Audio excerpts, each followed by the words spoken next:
ఇంద్రియాలని నిగ్రహించడం అన్న మాట మీరు రామాయణంలో చాలా జాగ్రత్తగా గమనించి తెలుసుకోవలసి. ఇంద్రియాలని నిగ్రహించడం అంటే ఏమిటో తెలుసా అండి?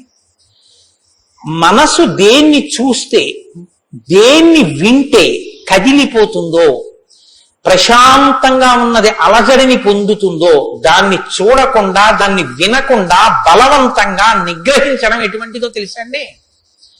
ఒక త్రాచుపాం అలా వెళ్ళిపోతోంది. గభాల్ని ఇలా చూశాడు, అయ్య బాబాయ్ త్రాచుపాము పెద్ద గెంతు గెంతాడు. అది అకస్మాత్తుగా ఏమైందంటే ఆ గెంతడంలో త్రాచుపాము యొక్క పడగ మీద 2 కాళ్ళు వేసి తొక్కాడు. ఇప్పుడు త్రాచుపాము తల పైకి ఎత్తలేకపోతోంది. ఇప్పుడు తను త్రాచుపాము నా కాళ్ళ కింద ఉంది, నన్ను ఏం చేస్తుంది అని ఉండగలడని మీరు అనుకుంటున్నారా? అతను గడగడగడగడగడ వణికిపోతూ చెమట్లు పట్టేస్తున్నాయి. ఎందుకంటే నేను త్రాచుపాము మీద ఉన్నాను, అది తోక కదుపుతోంది, తోకతో కాళ్ళు చుడుతోంది.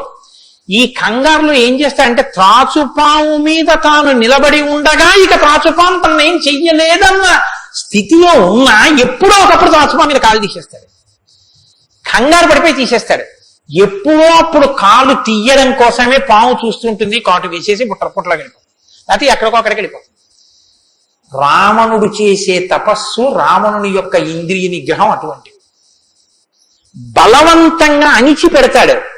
అవకాశం రాగానే అది ఒక్కసారి జడలు విప్పి ప్రళయతాండవం చేసి రావణుణ్ణి పడగొడుతుంది. మండోదరి చెప్పింది ఈ మాట, నా సొంతం కాదు. రాముడు అలా కాదు, విచారణ చేసి ఉంటాడు. అర్థమనర్థం భావయ నిత్యం అంటారు శంకరాచార్యులు గారు. నారీస్తన భరనాభీదేశం దృష్ట్యా మాగా మోహావేశం ఏ తత్ మాంసవసాది వికారం మనసి విచింత్య వారం వారం అంటారు. మనసు దేని చేత కదిలిపోతోందో దాని యథార్థ స్వరూపాన్ని బాగా విచారణ చేస్తాడు. విచారణ చేసి ఈ పాటి దానిక నా ఒంట్లో ఉన్నటువంటి శక్తిని అంతటినీ ఖర్చు చేసేస్తున్నాను అని మనసుని మరల్చే ప్రయత్నం చేసి ఆ వస్తువు తన కళ్ళ ముందు కనపడినా ఇంకా ఆయన మనసు చెక్కు చెదరదు, ఆ స్థితిని పొందుతాడు. ఇది శంకరాచార్యులు వారు నేర్పుతారు లోకానికి. గురువు చెప్పే మాట అంటే అలా ఉంటుంది. ఆయన ఎంత చమత్కారంగా అన్నారో చూడండి. నారీస్తన భరనాభీదీశం దృష్ట్యామోగా మోహావేశం. ఎందుకంత వెర్రెక్కిపోతున్నావు? యవ్వనం ఒంట్లో ఉండి ఓపికన్న కాలంలో నీ శరీరం కన్నా స్త్రీ శరీరంలో 2 వికారాలు ఉన్నాయి. శరీరపు ఊర్ధ్వభాగంలో 2 చోట్ల మాంసపు ముద్దలు పైకి పొటమరించాయి. శరీర అధోభాగంలో మాంసము కొంత లోపలికి వెళ్ళి ఉంది. ఈ 2 వికారాల కోసం నీ శరీరంలో ఉన్న సమస్త శక్తిని నశింప చేసుకున్నావు. ఇదా నీకు నరజన్మ ప్రయోజనం? మనసి విచింతియ వారం వారం, దీన్ని బాగా ఆలోచించు అన్నది.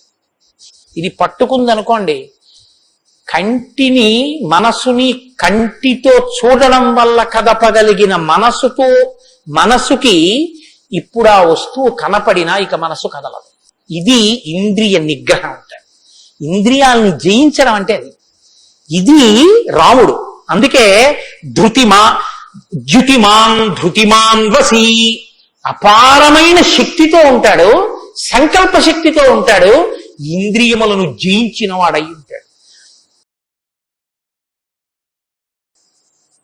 భగవంతుణ్ణి ప్రతిపాదించేటటువంటి వేదం వాల్మీకి మహర్షి నోటి వెంట శ్రీరామాయణంగా వచ్చింది.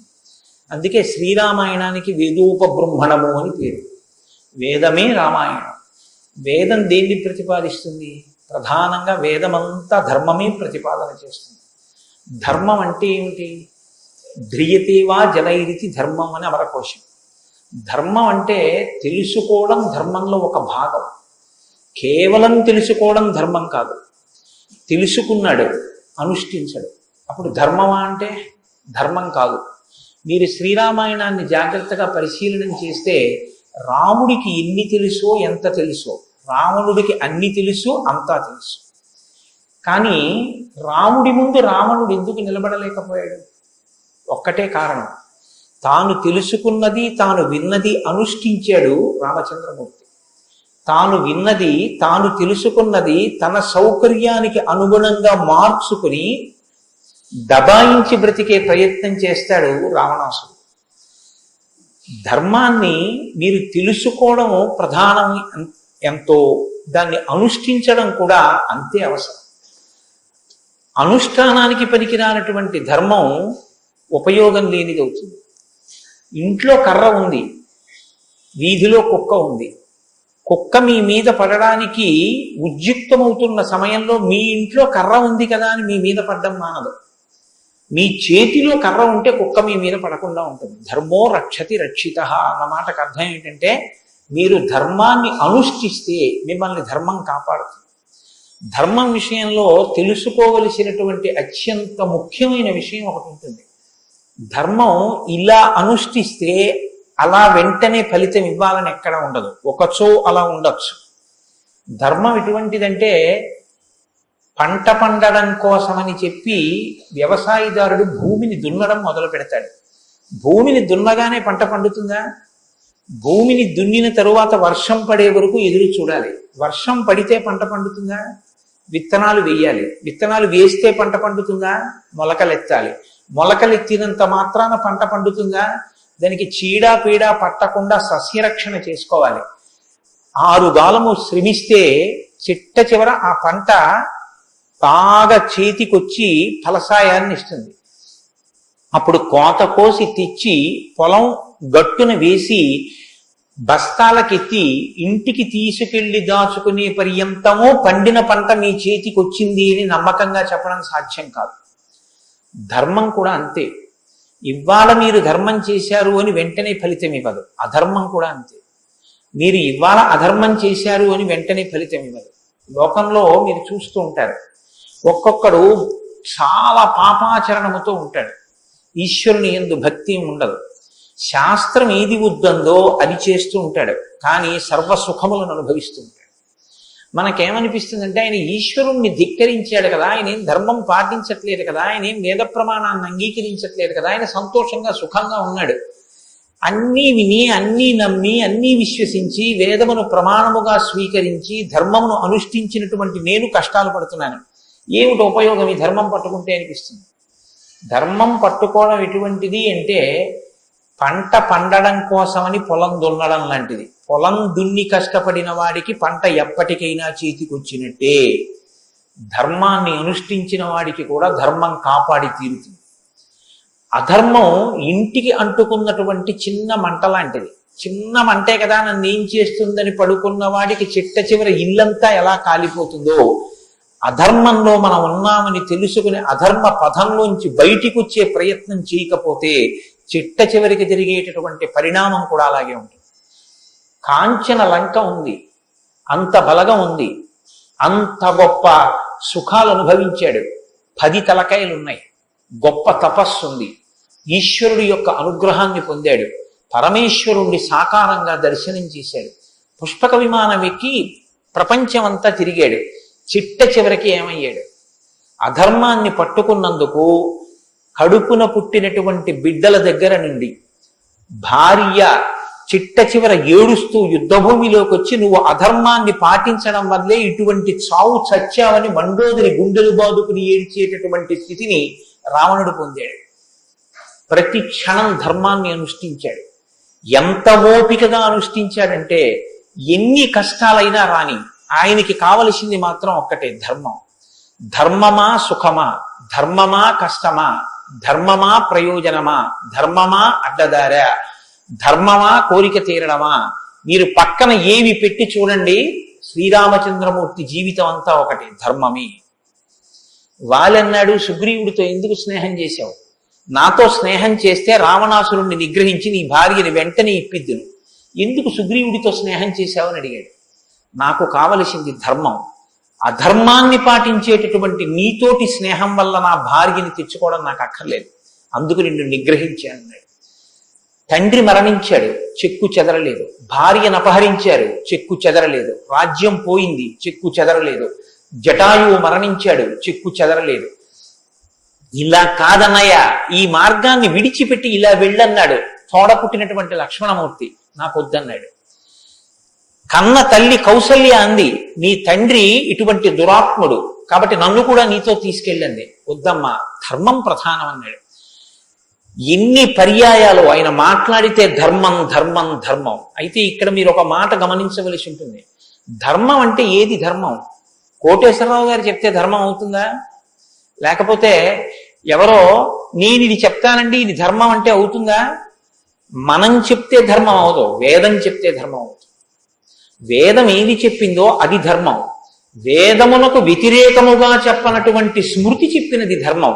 వేదమునకు వ్యతిరేకంగా చెప్పని స్మృతి చెప్పిన మాట పాటించిన వాడిది ధర్మం. ఆ ధర్మం ఎవడు పట్టుకుంటాడో వాడే శ్రీరాముడు. ఆ ధర్మాన్ని ఎవడు పట్టుకుంటాడో వాడు అంతిమంగా పొందేది ఏదంటే విజయమే. 11,000 సంవత్సరములు ఈ భూమండలాన్ని పరిపాలించినటువంటి రామచంద్రమూర్తి పడనటువంటి కష్టం లేదు.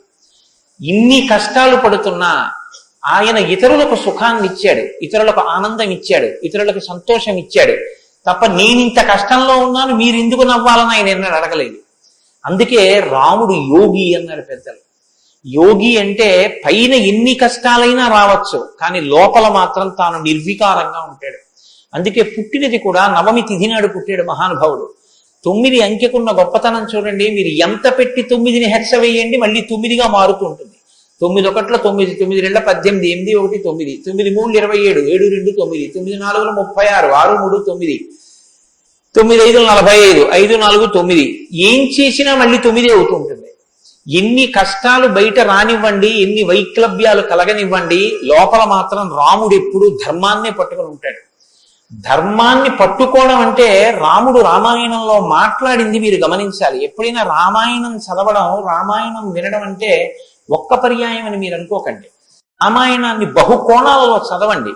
రాముడు మాట్లాడితే అని రామాయణం చదవండి ఒకసారి. రాముడు ఎప్పుడు నేను ఇలా చెప్తాను అని అనడు. రాముడు ఎప్పుడు చెప్పినా ఎలా చెప్తాడంటే ఋషులు ఇలా చెప్పారంటాడు, పెద్దలు ఇలా చెప్పారంటాడు, శాస్త్రం ఇలా చెప్పిందంటాడు తప్ప నేను ఇలా చెప్తాను అన్నాడు రాముడు. తన నిర్ణయం కాదు, తాను ఏది చెప్పాలో కాదు, శాస్త్రం ఏం చెప్పిందో చెప్తాడు, ఋషులు ఏం చెప్పారో చెప్తాడు, పెద్దలు ఏం చెప్పారో చెప్తాడు, తాను ఎందుకు ధర్మాన్ని అనుష్ఠిస్తున్నానో చెప్తాడు. తన జీవితాన్ని ఆదర్శవంతంగా తీసుకొచ్చి మనుష్య జాతికంతటికి ఫలంగా అందించాడు. అటువంటి ధర్మాత్ముడైనటువంటి రామచంద్రమూర్తి మనుష్యుడిగా అవతారాన్ని స్వీకరించి ఉండకపోతే అసలు మనుష్యుని యొక్క జన్మ ప్రయోజనం ఇంత గొప్పవాడా మనిషి అన్న విషయమే లోకానికి అర్థమయ్యుండేది కాదు. ఎందుకంటే మీరు ఒక విషయాన్ని జాగ్రత్తగా గమనించండి. రామావతార స్వీకారానికి ముందరే రామనామం లోకంలో ఉంది. రామావతారానికి ముందు రామనామం లేకపోతే వాల్మీకి మహర్షికి రామనామాన్ని ఎలాగా ఉపదేశం చేశారు ఋషులు? ఆయనకి ఉపదేశం చేసిన తరువాత కదా రామచంద్రమూర్తి అవతారం వచ్చింది. ఆయన వాల్మీకిగా మారిన తరువాత కదా రాముడు పుట్టింది. కాబట్టి రామ అన్న నామం సాక్షాత్తు ఈశ్వరుడి యొక్క నామం. అది రమయతీతి రామ, లోకులనందరినీ రమింపచేసేటటువంటి నామం. అంతటి మహోత్కృష్టమైనటువంటి శీల సంపద కలిగినటువంటి వాడు రామచంద్రమూర్తి. అందుకే రామాయణాన్ని రామచంద్రమూర్తిని ఎంతకాలం మనుష్య జాతి ఆరాధన చేస్తుందో అంతకాలం మానవత్వం బ్రతికుంటుంది. ఏనాడు రామచంద్రమూర్తిని మరిచిపోతామో, ఏనాడు రామాయణం మనకు అక్కర్లేదని అంటామో ఆనాడు మనిషిగా కనపడుతున్న మనుష్యత్వం చచ్చిపోతుంది, మానవత్వం చచ్చిపోతుంది, నరత్వం చచ్చిపోతుంది. అది పోయిన నాడు నరజన్మ యొక్క ప్రయోజనమే పోతుంది. అందుకే మీరు చూడండి, విష్ణువు దశావతారములను స్వీకరించారు. వేదోద్ధారణ, మందరాభరణ, పృథ్వీధర్మ నిర్మాణ, ప్రహ్లాదత్రాణ, బలిప్రతారణ, నృపాహంకార నిర్వాపన, వైదేహీ రమణ, ధనంజయ జయ వ్యాపార పారీణ, క్షోణీ దివ్యత్కరుణ, తమోహరణ, తండ్రి వెంకటేశ ప్రభో. ఇన్ని అవతారాలు స్వీకరించినా ఆ అవతార పరిసమాప్తి అయిపోయిన తరువాత మనం పిలిస్తే ఇక లక్ష్మీనారాయణుడిని పిలుస్తాం. ఒక వామనమూర్తి అవతార పరిసమాప్తి అయిపోయింది, ఏమంటాం? లక్ష్మీనారాయణులు. ఒక పరశురాముడు, లక్ష్మీనారాయణులు. ఒక మత్స్యావతారం, లక్ష్మీనారాయణులు. ఒక్క సీతారాముల అవతారంలో మాత్రం యుగాలు మారిపోయినా ఆ అవతారాన్ని సీతారాములని పిలుస్తాం. భార్యాభర్తలు ఎలా బతకాలో నేర్పినటువంటి అవతారం రామావతారం. అన్నదమ్ములు ఎలా బతకాలో నేర్పిన అవతారం రామావతారం. తండ్రి కొడుకులు ఎలా బతకాలో నేర్పిన అవతారం రామావతారం. ఒక ఉద్యోగి యజమాని ఎలా బతకాలో నేర్పిన అవతారం రామావతారం. చిట్ట చివరికి ఎంత కష్టం కడుపులో ఉన్న రాజారాముడిగా సింహాసనం మీద కూర్చోవలసి వస్తే ప్రజల్ని కన్నబిడ్డల్లా పరిపాలించగలిగినటువంటి ధర్మాన్ని నిలబెట్టుకోగలిగినటువంటి సంపూర్ణత్వాన్ని సంతరించుకున్నటువంటి మనుష్య స్థితిని పొందిన అవతారం రామావతారం. మీకు జీవితంలో అనుష్ఠాన పర్యంతంలో ఎక్కడ ఏ విషయం గురించి అనుమానం వచ్చినా మీకు రామాయణం జీర్ణమైతే మీకు వెంటనే శ్రీరామాయణం జ్ఞాపకానికి వస్తుంది. అప్పుడు రాముడు ఇలా ప్రవర్తించాడు అని మీకు జ్ఞాపకం వస్తుంది. రామాయణం మీకు జీర్ణమైతే మీ భాష తీరు మారిపోతుంది. రామాయణం మీకు జీర్ణమైతే మాట ఎంత గొప్పదో మీకు అర్థం అవుతుంది. నేను అందుకే మీకు మనవి చేశాను, రామాయణాన్ని రామాయణంగా చదవకండి అని. రామాయణం జ్యోతిష శాస్త్రం, రామాయణం వాస్తు శాస్త్రం, రామాయణం ధర్మశాస్త్రం, రామాయణం వాక్కు, రామాయణం ధర్మ పరిపాలన, రామాయణం న్యాయం, రామాయణం సామాజిక శాస్త్రం, రామాయణం శకున శాస్త్రం, రామాయణం పర్యావరణం, రామాయణం గురుభక్తి, రామాయణం శిష్యధర్మం. మీ ఇష్టం ఎలా చదవండి, రామాయణం అలా వస్తుంది. మీకు ఇచ్చినది మట్టి ముద్ద, మీరు దాంతో మూకుడు చేసుకుంటారో, పళ్ళెం చేసుకుంటారో, ప్రమిద చేసుకుంటారో, గిన్నె చేసుకుంటారో, గరిటె చేసుకుంటారో మీ ఇష్టం. రామాయణాన్ని మీరు ఎలా చూడాలనుకుంటే మీకు అలా కనపడుతుంది. శ్రీరామాయణానికి ఉన్న గొప్పతనం ఏమిటంటే వాల్మీకి మహర్షి ఎవ్వరికీ కూడా కితాబులు ఇవ్వరు. రావణాసురుడు దుష్టుడని వాల్మీకి మహర్షి అన్నారు. వాల్మీకి మహర్షి చెప్పేది ఇలా చేశాడని చెప్పారు. తెల్లవారకట్ట లేచాడు, పరస్త్రీ పట్ల కామంతో మనసు కలిగింది. నీకు నచ్చి నీకు కూడా అలా ఉండాలనుకుంటే నీ ఇష్టం, నీ తల కూడా తెగిపోతుంది. నీవు కూడా పుత్రమిత్ర కళత్రాదులతో భంగపాటు పొందుతావు. రాముడు నిద్రలేస్తూనే నదీ స్నానం చేసి సంధ్యావందనం చేశాడు. నువ్వు రాముడిలా ఉండాలనుకుంటే 7 తరాలు తరిస్తాయి. నీకేది కావాలో నువ్వు నిర్ణయించుకో. రాముడు గొప్పవాడని చెప్పరు, రావణుడు తక్కువవాడని చెప్పరు. నువ్వేది తెలుసుకోవాలో అది నువ్వు తెలుసుకుని అనుష్ఠించాలి. అది శ్రీరామాయణం యొక్క గొప్పతనం. అంత గొప్ప అవతారంలో రాముడు ఎప్పుడు మాట్లాడినా ఋషివాక్కుని సమర్థిస్తాడు. రాముడు ఎప్పుడు మాట్లాడినా వేదవాక్కుని సమర్థిస్తాడు. రాముడు ఎప్పుడు మాట్లాడినా ధర్మాన్ని సమర్థిస్తాడు. ఇది మీరు బాగా జ్ఞాపకం పెట్టుకోవాలి. మనం శ్రీరామాయణం వింటున్నది శృంగగిరి పీఠంలో వింటున్నాం. అదేమిటంటే పీఠ శాఖ కదా అని మీరు అనొచ్చు. ఆత్మావై పుత్రనామాసి, కొడుక్కి తండ్రికి అభేదం. బింబానికి బింబం ఎందులోంచి వచ్చిందో ఆ బింబం వచ్చినటువంటి లేదా ప్రతిబింబం పుట్టిన బింబం రెండు ఒకటే. అద్దం ముందు నిలబడితే నా ప్రతిబింబం కనబడితే ఆ ప్రతిబింబం బొట్టు పెట్టుకోలేదు అనుకోండి, దిక్కుమాలిన ప్రతిబింబమా బొట్టు పెట్టుకోవద్దా, తప్పు కదా అని ప్రతిబింబానికి బొట్టు పెడితే నాకు బొట్టు వస్తుందా? బింబానికి బొట్టెట్టుకుంటే ప్రతిబింబానికి బొట్టు వస్తుంది. బింబానికి ప్రతిబింబానికి తండ్రికి కొడుక్కి గురువుకి శిష్యుడికి అభేదమైతే గుంటూరు శృంగగిరి పీఠ శాఖకి ఎక్కడో కర్ణాటక రాష్ట్రంలో ఉన్న శృంగగిరి పీఠానికి నా దృష్టిలో అభేదం. శృంగగిరి పీఠంలో కూర్చుని శ్రీరామాయణ ప్రవచనం చెయ్యవలసి వస్తే నేను ఒక మాట చెప్పకుండా రామాయణాన్ని ప్రారంభించేస్తే నేను ఒక పొరపాటు చేసిన వాడిని అవుతాను. ఇన్ని పీఠాల్ని స్థాపించినటువంటి శంకర భగవత్పాదులు అవతార పరిసమాప్తి చేస్తూ ఒక మాట చెప్పారు. వేదో నిత్యమధీయతాం తదుదితం కర్మస్వనుష్ఠీయతాం. ప్రతిరోజు వేదం చదువుకో. నువ్వు చేసే ఏ కర్మ అయినా వేదం ఎలా చెప్పిందో అలాగే చెయ్యి. అంతేకాని నీ స్వంత బుద్ధితో ఏ పనిని చెయ్యవద్దు. ఏదో నిత్యమధీయతాం తదుదితం స్వకర్మస్వనుష్ఠీయతాం దుస్తర్కాస్తు విరమ్యతాం. ఈశ్వరుడు నోరిచ్చాడు కదా అని నీ చిత్తం వచ్చినట్టుగా వాదనలు చేయవద్దు. నువ్వు ఏది మాట్లాడినా శృతి శిరపక్ష స్వనుష్ఠీయతాం. ఉపనిషత్తులు ఏం చెప్పాయో, వేదం ఏం చెప్పిందో దాన్ని సమర్థించడానికి నీ వాగ్బలాన్ని ఉపయోగించు. అంతేకాని ఈశ్వరుడు వాక్కు ఇచ్చాడు కదా అని నీ ఇష్టం వచ్చినట్టు నువ్వు మాట్లాడితే చూడలేదు, లెక్క కట్టుకోలేదని నువ్వు అనుకోవద్దు. లెక్క కట్టేవాడు ఒకడు ఉన్నాడు. మీరు చూడండి, 84 లక్షల జీవరాశులు ఈ ప్రపంచంలో ఉన్నాయి. 84 లక్షల జీవరాశుల్లో 83,99,999 జీవరాశులకు వాక్కు లేదు. ఒక్క నరజన్మకే వాక్కు ఉంది. మళ్ళీ ఈ నరజన్మలో కొంతమంది మాత్రమే ఆ మాట చెప్పగలరు. కొంతమంది నరులుగా జన్మించిన నోరు విప్పి రామా అని గట్టిగా అనరా అంటే రామా అని అనలేరు. అది వారి దురదృష్టం. కానీ మనం భగవన్నామమును పలకగలం. భగవన్నామం పలికి తరించగలిగినటువంటి భాగ్యం మనకుంది. హరునకు విభీషణున కద్రిజకున్ తిరుమంత్రనాగమై కరికి నహల్యకున్ ద్రుపద కన్యకు నాత్తి హరించు చుట్టమై బరగిన ఎట్టి నీ పతితపావన నామము నాదు జిహ్వపై నిరంతరము నటింపచేయుమి కదా చరది కరుణాపయోనిధి అని వేడుకున్నాడు గోపరాజు గారు. నాకేం అక్కర్లేదయ్యా స్వామి, నీ నామం నా నాలుక మీద నర్తింపచేయవయ్యా చాలన్నాడు. పవి పుష్పంబవు అగ్ని మంచపు నాకోపారం భూమిస్థలంబగు శత్రుండతిమిత్రుడవు విషము దివ్యాహారమౌ నిన్నగా అవనీమండలి లోపలం శివ శివేచ్ఛాభాషణోల్లాసకిం శివ నీ నామము సర్వవస్యకరమౌ శ్రీకాళహస్తీశ్వర. నాకు నీ శివనామం నా నాలుక మీద నర్తించాలని కోరుకున్నాడు ధూర్జటి. భగవన్ నామం చెప్పుకుంటే చాలని ఆ నామం ఉన్నందుకు వెంపర్లాడారు.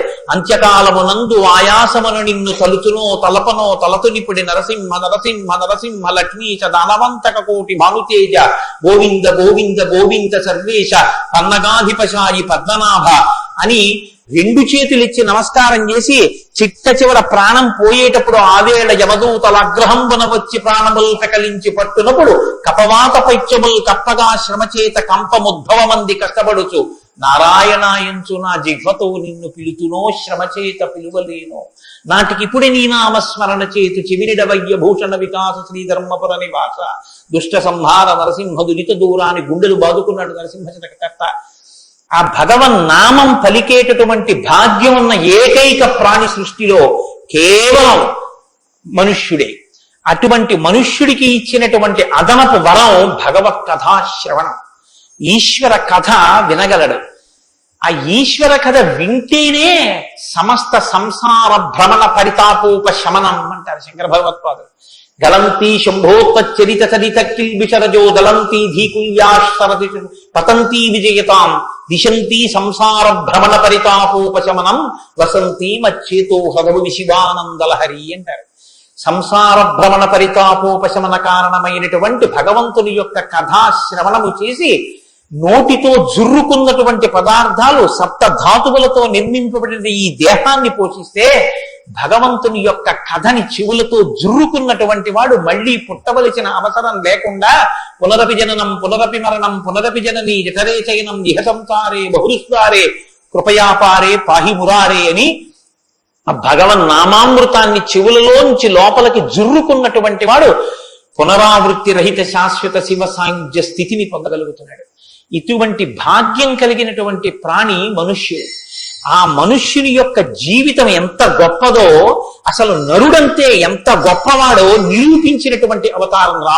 మనుష్య జన్మ అంటే అంత చులకనగా చూడబడినటువంటి రోజుల్లో నరుడంటే ఎంత గొప్పవాడో నిరూపించి చూపించాడు. అందుకే ఆయన అవతార పరిసమాప్తి చెయ్యాలి అంటే రావణ సంహారం చేసేసి అవతార పరిసమాప్తి చేసేయచ్చు.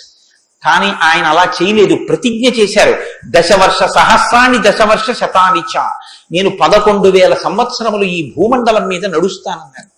దేని కొరకు అంటే 11,000 సంవత్సరములు నేను ఈ భూమి మీద ఉండి భార్యాసహితుడనై బిడ్డల్ని కని ధర్మాన్ని అనుష్ఠించి ఒక నరుడు ధర్మాన్ని పట్టుకుంటే ఎంత గొప్పవాడు కాగలడో నిరూపిస్తానన్నాడు రాముడు.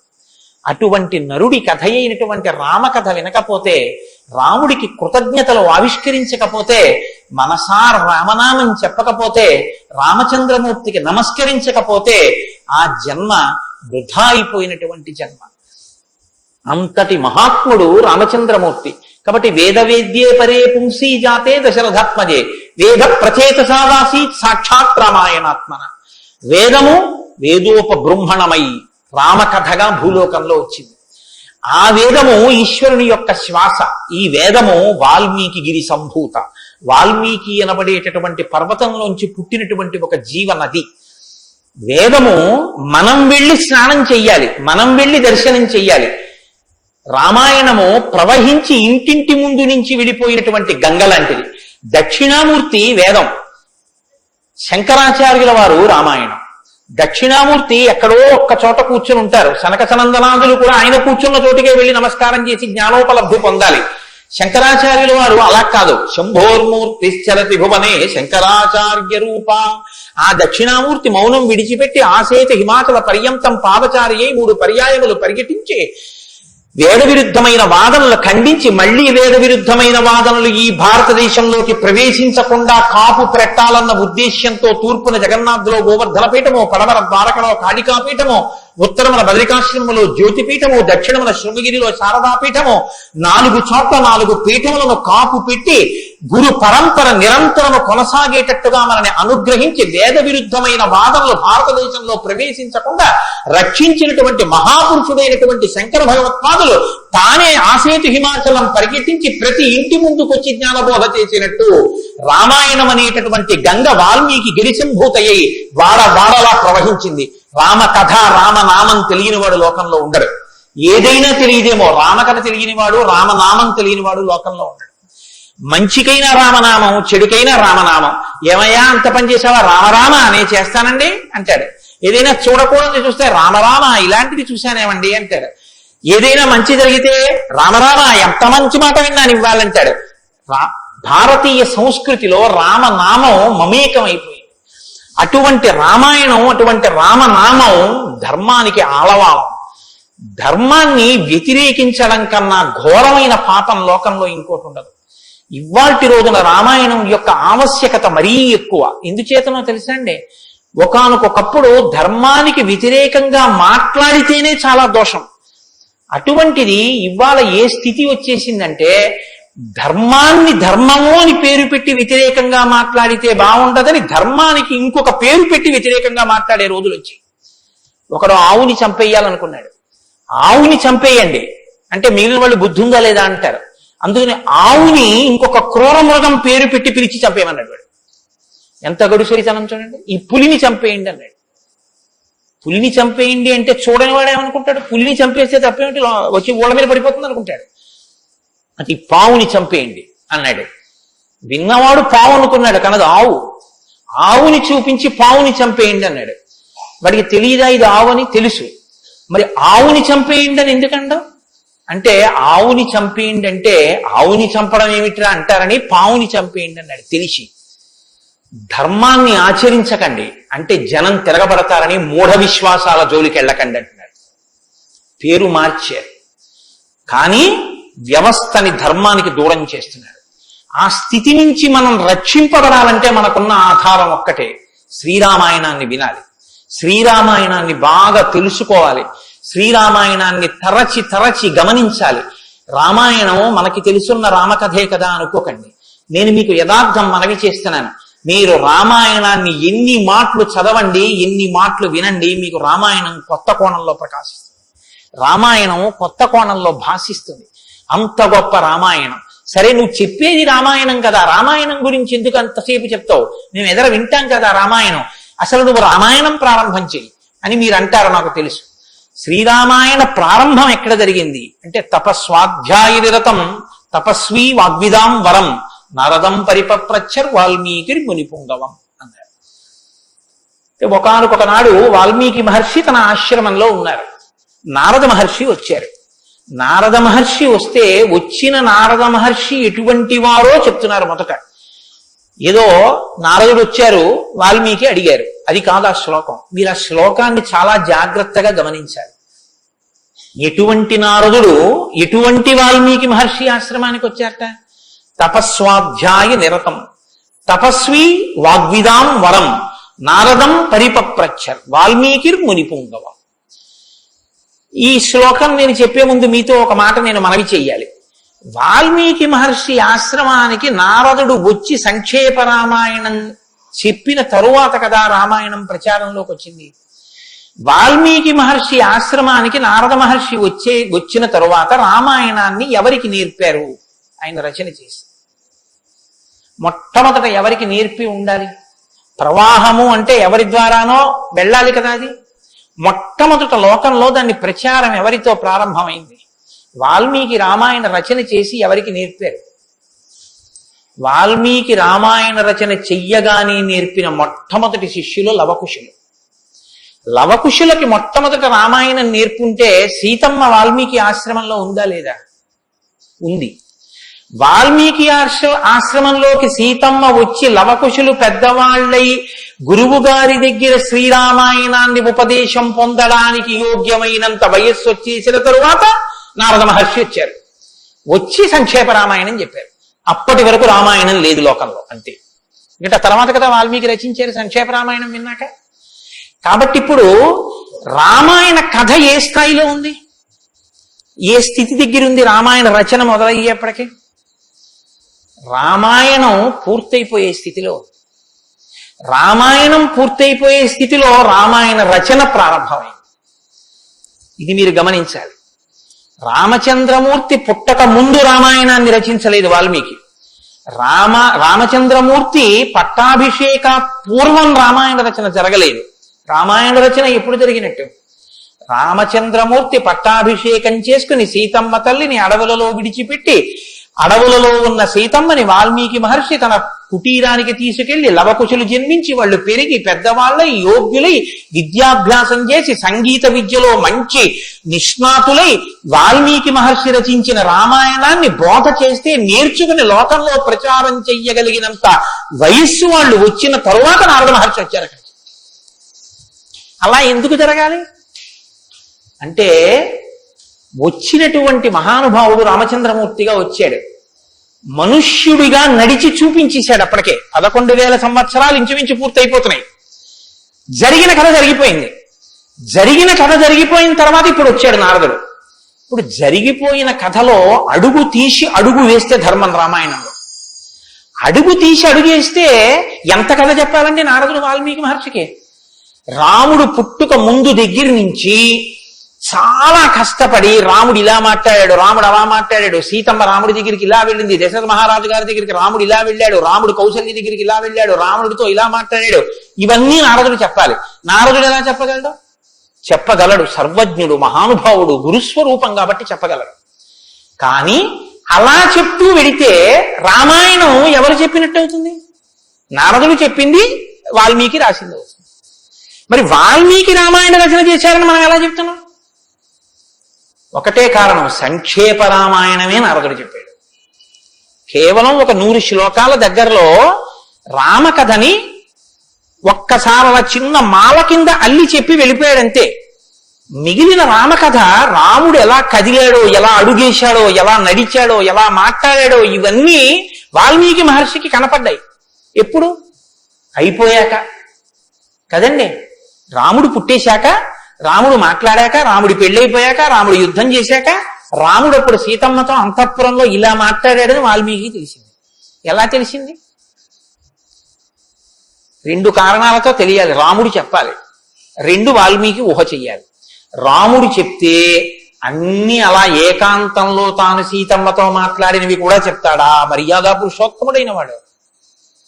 2 ఊహ చేస్తే ఊహ నిజం కావాలని ఎక్కడుంది? అప్పుడు రామాయణం మీరు వేదోపబ్రహ్మణంగా ప్రమాణంగా ఎలా స్వీకరించి చెప్పుకుంటున్నారు ఇవాళకి? కాబట్టి ఆ రెండిటికి మధ్యలో ఏదో ఉండాలి మీరు నమ్మాలంటే కదా. ఇప్పుడు చెప్పండి, రామాయణం ఓ కొత్త కోణంలో మీరు వినవలసిన అవసరం ఉందా లేదా ప్రారంభంలోనే? కాబట్టి నారదుడు వచ్చాడు, వాల్మీకి చెప్పాడు, అంతే. వినకండి. ఎటువంటి నారదుడు వచ్చాడు, ఎటువంటి వాల్మీకి చెప్తున్నాడు, అసలు ఏ స్థితిలో ఉన్నారు ఇప్పుడు వాల్మీకి మహర్షి? సీతమ్మ తల్లి ఆయన ఆశ్రమంలో ఉంది. సీతమ్మ తల్లి ఊరట పొందడానికి కావలసిన వాతావరణం ఆశ్రమంలో ఉంది. ఆయన నిరంతరము కూడా తపస్వి అయి ఉన్నారు. తపస్వి అంటే కృచ్ఛత్యాంద్రాయణాది వ్రతములు చేసేటటువంటి వాడు. అంటే శుక్లపక్షంలో తిథులు పెరుగుతున్నప్పుడు ఒక్కొక్క ముద్ద పెంచుకుంటూ వెడతారు. పౌర్ణమికి పూర్తిగా భోజనం చేస్తారు. బహుళపక్షంలో ఒక్కొక్క ముద్ద తగ్గిస్తూ అమావాస్య వచ్చేటప్పటికి పూర్ణంగా ఆహారం విడిచిపెట్టేస్తారు. ఇలా విడిచిపెట్టి నిరంతరం వేదం చదువుకుంటూ వేదము చేత ప్రతిపాదింపబడిన పరమేశ్వర స్వరూపాన్ని ఇక్కడ అనుభవంలోకి తెచ్చుకునే ప్రయత్నం చేస్తారు. అహం బ్రహ్మాస్మి అంటే అది కదండి. శృంగగిరి పీఠానికి మహావాక్యం అహం బ్రహ్మాస్మి, నేనే ఈశ్వరుడును అన్న వాక్యాన్ని అనుభవపూర్వకం చేసుకోవాలి. దానికి ఈ వ్రతం అంతా కర్మాచరణం. ఇప్పుడు ఈ కర్మాచరణం అంతా చేసి తపిస్తున్న వాల్మీకి దేని కొరకు తపిస్తున్నారు? బ్రహ్మముగా తనను తాను తెలుసుకొనుట కొరకు ప్రయత్నిస్తున్నారు. ఇప్పుడు యోగ్యమైన కాలం సిద్ధించింది. యోగ్యమైన కాలం సిద్ధిస్తే ఉపదేశం చెయ్యడానికి రావలసిన వాడు ఎవరు రావాలి? గురువు గారు రావాలి. గురువు గారి కన్నా మంగళస్వరూపం లోకంలో ఉంటుందా? ఇంకుండదు. అన్నిటికన్నా మంగళస్వరూపం ఏది అంటే గురువు గారి. గురువు గారి కన్నా గొప్పవాడు, గురువు గారి కన్నా అధికుడు లోకంలో ఉండడు. న గురురధికం న గురురధికం న గురురధికం ఇది శివశాసనత. గురువు కన్నా అధికుడిహ లోకంలో లేడు. మరి ఈశ్వరుడండి అని మీకు అనుమానం రావచ్చు. ఈశ్వరుడి కన్నా అధికుడు గురువే. ఎందువల్ల? అసలు గురువు లేకపోతే ఈశ్వరుడి యొక్క అస్తిత్వం ప్రకటనం కాదు. సరికదా? నేను మీకు ఒక మాటలో చెప్పాలంటే, శృంగగిరి పీఠాధిపత్యం వహించిన చంద్రశేఖర భారతీ స్వామి వారి దగ్గరికి ఒక వ్యక్తి వెళ్ళి అన్నాడు, నా దగ్గర ఒకటి కన్నా ఎక్కువ మంత్రాలు ఉపదేశం పొందినవి ఉన్నాయి. నేను ఒక మంత్రానికి ధ్యాన శ్లోకం చేసి మంత్రాన్ని అనుష్ఠిస్తుంటే ఇంకో మంత్రం యొక్క ధ్యాన శ్లోకంలో స్వరూపం కనపడుతోంది, నన్ను ఏం చేయమంటారని అడిగాడు. ఆయన అన్నారు, నీకు ఉపదేశం చేసినటువంటి గురువు గారి పాదాలు నీకు కనపడుతుంటాయా? అయ్యో, నాకు చాలా ఇష్టం అండి, మా గురువు గారి పాదాలు నాకు బాగా జ్ఞాపకం. ఏ మంత్రం చేసినా గురువు గారి పాదాలే చూడన్నారు. అలా ఎలా కుదురుతుందండి అన్నాడు ఆయన. ఆ ధ్యాన శ్లోకంలో రూపం కదా చూడాలి. ఏ మంత్రం చేసినా గురువు గారి పాదాలు ఎలా చూస్తాం? ఏ గురుర్ బ్రహ్మ గురుర్ విష్ణు గురుర్దేవో మహేశ్వర, గురువే బ్రహ్మ గురువే విష్ణువు గురువే మహేశ్వరుడు. ఇక గురువు గారి పాదాలే ఆ దేవతలన్నీ. కాబట్టి గురువు గారి పాదాలు చూస్తూ నువ్వు ఏ మంత్రం చెప్పినా ఆ మంత్రం సిద్ధిస్తుంది. అయినప్పుడు ఇప్పుడు గురు దర్శనమే మంగళకరమైనటువంటి దర్శనం. నారదుని యొక్క దర్శనం, నారదుని యొక్క పేరెత్తడం కన్నా గొప్పతనం ఇంకోట్లేదు. కాబట్టి ఇప్పుడు రామాయణ ప్రారంభం దేనితో ప్రారంభమైంది? గురువు గారి దర్శనంతో ప్రారంభమైంది. నారద మహర్షి దర్శనం గురువు యొక్క దర్శనం. ఎవరికి? వాల్మీకి. రామాయణాన్ని నమ్ముకున్న జాతికి ప్రతినిధి. మనకే దర్శనంతో ప్రారంభమైంది? జగద్గురు దర్శనంతో మనకి ప్రారంభమైంది. కాబట్టి ఇప్పుడు ఎవరొచ్చారు? ఆ వచ్చినటువంటి వ్యక్తి సామాన్యమైనటువంటి వ్యక్తి రాలేదు, నారదుడు. ఆ వచ్చినటువంటి వారు మహానుభావుడై తపస్వాధ్యాయ నిరతం, నిరంతరము తపస్సు చేసేటటువంటి వారు.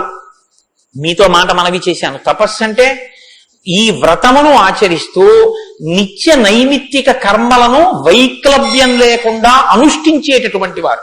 నిత్యకర్మ అని ఒకటి ఉంటుంది, అది ఎప్పుడూ మానడానికి వీల్లేదు. సంధ్యావందనం ఉంది, ఎప్పుడూ మానకూడదు, ఎప్పుడూ చేయవలసిందే.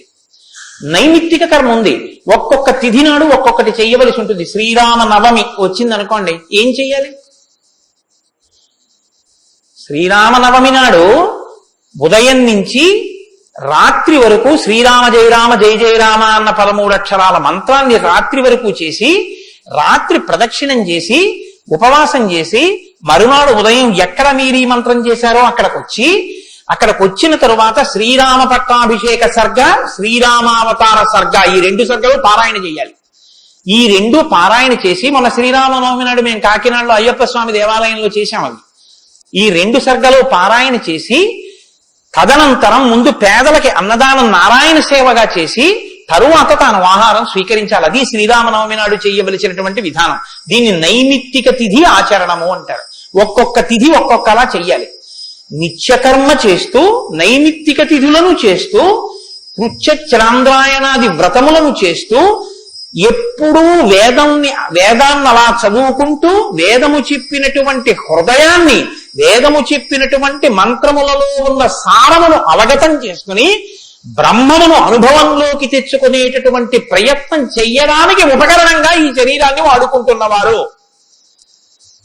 ఎంత తేడా ఉందో మీరు గమనించండి. మనం ఏం చేస్తామంటే, ఈ శరీరాన్ని పోషించి ఈ శరీరము వలన ఎన్ని సుఖములు పొందవచ్చో అన్ని సుఖములను పొందడానికి సాధనంగా దీన్ని వాడతాం. ఇది ఎందుకు అంటే, దీంతో అబ్బో ఎన్ని రుచులు చూస్తాడో, దీనికి ఎన్ని స్పర్శ సుఖాలు ఇస్తాడో, దీంతో ఎన్ని వినకూడనివి వింటాడో, దీంతో ఎన్ని పీల్చకూడనివి పీలుస్తాడో. వాళ్ళు ఏం చేస్తారంటే, దీన్ని సాధనంగా చేసుకుని దీన్ని ఎలా వాడుకోవాలో అలా వాడుకుంటూ దీన్ని అడ్డు పెట్టుకుని, దీని ద్వారా దేన్ని తెలుసుకున్న తర్వాత ఇది పడిపోయినా పర్వాలేదు, అది తెలుసుకోవడానికి ఉపకరణంగా దీన్ని వాడుకుంటారు. ఏమిటో నువ్వు అలా అన్నావు కానీ ఆ మాట ఏం స్పష్టంగా లేదని మీరు అంటారు, నాకు తెలుసు. భగవాన్ రమణుల మాటల్లో చెప్తే మీకు స్పష్టంగా అర్థమవుతుంది.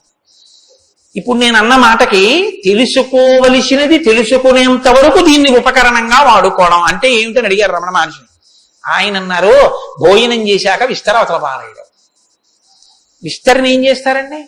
బాదమాకులు తెచ్చి, చీపురు పుల్లలు తెచ్చి, సన్నగా చీల్చి, ముక్కలు చేసి, అన్నం తినేటప్పుడు ఊడిపోయి అన్నంలో కలిసిపోకుండా జాగ్రత్తగా కుట్టి, ఆకు తెచ్చి వేసుకుని, నీళ్లు జల్లి తుడిచి, పదార్థాలు వేసుకుని, అన్నం అంతా తిని ఉత్తరాపోసనం పట్టిన తర్వాత అప్పుడు తీసుకెళ్లి ఆకు మీద పెంటకుప్ప మీద పారేస్తారు. అంతేగాని ఆకు పుట్టింది ఎందుకు అంటే, ఆకు పుట్టింది ఎందుకు అంటే చివరి పెంటకుప్ప మీద పారేయడమేనండి, అది పారేస్తాం అంటారా?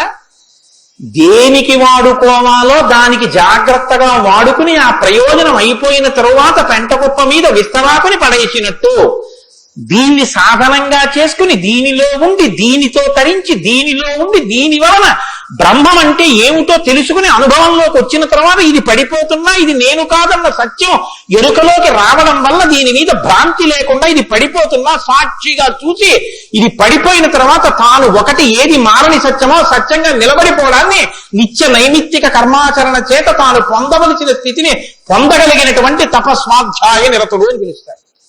ఇప్పుడు నారదుడు అది అంటే ఇప్పుడు ఆయన సద్గురువు మహానుభావుడై ఉన్నాడు. నారం దదాతి ఇది నారద ఆయన జ్ఞానం ఇస్తాడు. కాబట్టి ఇప్పుడు తపస్వాధ్యాయ నిరతం అటువంటి వారు ఎక్కడికి వచ్చారు? వాగ్విదాం వరం. ఆయన ఎటువంటి వాడు? వాగ్విద. వాక్ అంటే వేదం, వాక్ అంటే బ్రహ్మం, విదుడు అంటే తెలుసుకున్నవాడు. విద్దన్న ధాతువులోంచే వేదము అన్న మాట వచ్చింది. ఏది తెలుసుకున్న తర్వాత ఇంకొకటి తెలుసుకోక్కర్లేదో అది వేదం. ఇప్పుడు తెలుసుకోవడం ఒకెత్తు, తెలుసుకున్న దాన్ని అర్థమయ్యేటట్టు చెప్పగలిగిన ప్రజ్ఞ ఒకెత్తు. ఒక ఆయన తెలుసుకున్నాడు కానీ ఆయన చెప్పలేడు, ఆయన చెప్తే అయోమయంగా ఉంటుంది. ఒక ఆయన స్పష్టంగా చెప్పగలడు, తాను అనుభవించాడు, అనుభవించిన దాని వైపుకి మిమ్మల్ని తిప్పగలడు, ఈ ప్రజ్ఞ ఉన్నవాడు. కాబట్టి వాగ్విదాం వరహ, బ్రహ్మమును బాగా తెలుసుకున్న వాళ్ళల్లో శ్రేష్ఠుడైన వాడు తాను తెలుసుకుని శిష్యుల్ని ఉద్ధరించడం కోసం కిందికి దిగొచ్చి మాట్లాడగలిగినటువంటి ప్రజ్ఞ కలిగిన వాడు. ఇటువంటి వాగ్విదాంవరం నారదం. అటువంటి నారదుణ్ణి ఎవరు ప్రశ్నించారు? ఇప్పుడు అడిగినవాడు వాల్మీకి మహర్షి. ఆయన ఎటువంటి వారు? తపస్వి, తపస్సు చేస్తున్నవారు. తపస్సు అంటే నేను మీకు ఇందాక చెప్పాను, బ్రహ్మమును తెలుసుకోవాలని తాపత్రయంతో ఉన్నటువంటి వారు, భావన వ్యగ్రతతో ఉన్నవారు. ఈయన నారదుణ్ణి అడిగారు. ఏమని అడిగారు? అయ్యా మీరు వచ్చారు, చాలా సంతోషం అండి, నాకు ఏ ఆపదలు రాకుండా మా అబ్బాయికి ఉద్యోగం వచ్చేటట్టు, నాకు సంతోషంగా ఉండేటట్టు, మా ఆశ్రమంలో ఆవులన్నీ ఎప్పుడు పాలిచ్చేట్టు చూడండి అని అడగలేదు. ఆయన ఒక చిత్రమైన ప్రశ్న ఒకటి వేశాడు. అది లోకంలో సాధారణంగా ఎవ్వరూ అడగని ప్రశ్న. అందుకని రామాయణం పుట్టింది, లేకపోతే రామాయణం పుట్టే అవకాశం లేదు. మీరు ఒకటి బాగా జ్ఞాపకం పెట్టుకోండి, జ్ఞానం ఎక్కడి నుంచి పుడుతుంది అంటే ప్రశ్న చక్కగా వెయ్యగలిగినటువంటి శిష్య ప్రజ్ఞలోంచి పుడుతుంది. నారదం పరిపప్రచ్ఛ, పరిప్రశ్న చేశారు. ప్రశ్న అంటే అడగడం అండి. నేను ప్రశ్న వేశానండి అంటే అర్థం ఏంటి? నేను మిమ్మల్ని అడిగాను అని. పరిప్రశ్న అంటే ఇది బాగా అర్థం చేసుకోవాలి. నారదుణ్ణి పట్టుకుని ఏదో అడిగేస్తే ఆయన ఏం చెప్పడలాగా, పరిప్రశ్న చేస్తే చెప్పాడు ఆయన. పరిప్రశ్న అంటే, ప్రశ్న అంటే అడగడం, పరి అంటే, పరి అన్న మాట ముందు కలిపారు మహర్షి. పరి అంటే బాగా జ్ఞాపకం పెట్టుకోండి. ఇప్పుడు నేను ఎవరిని అడుగుతున్నానో ఆ మహానుభావుడు నోరు విప్పి చెప్పినటువంటి మాట త్రికాలముల యందు సత్యమే. ఆయన చెప్పిన మాట మీద నాకు అవిశ్వాసం అన్న మాట ఉండక్కర్లేదు. ఆయన అన్నారు అంటే అది జరిగి తీరుతుందంతే. ఆయన చెప్పింది చేస్తే ఆ ఫలితం వస్తుందంతే. ఆయనటువంటి శక్తివంతుడు. ఈ నమ్మకం మీకు ఉండి అడగడం మొదలు పెడితే శ్రద్ధ, పరిప్రశ్నకి ముందు ఏముంటుందో తెలుసా అండి? శ్రద్ధ ఉంటుంది. శ్రద్ధ లేకుండా వినయం ఎలా వస్తుందండి? మీరు నాకు చెప్పండి.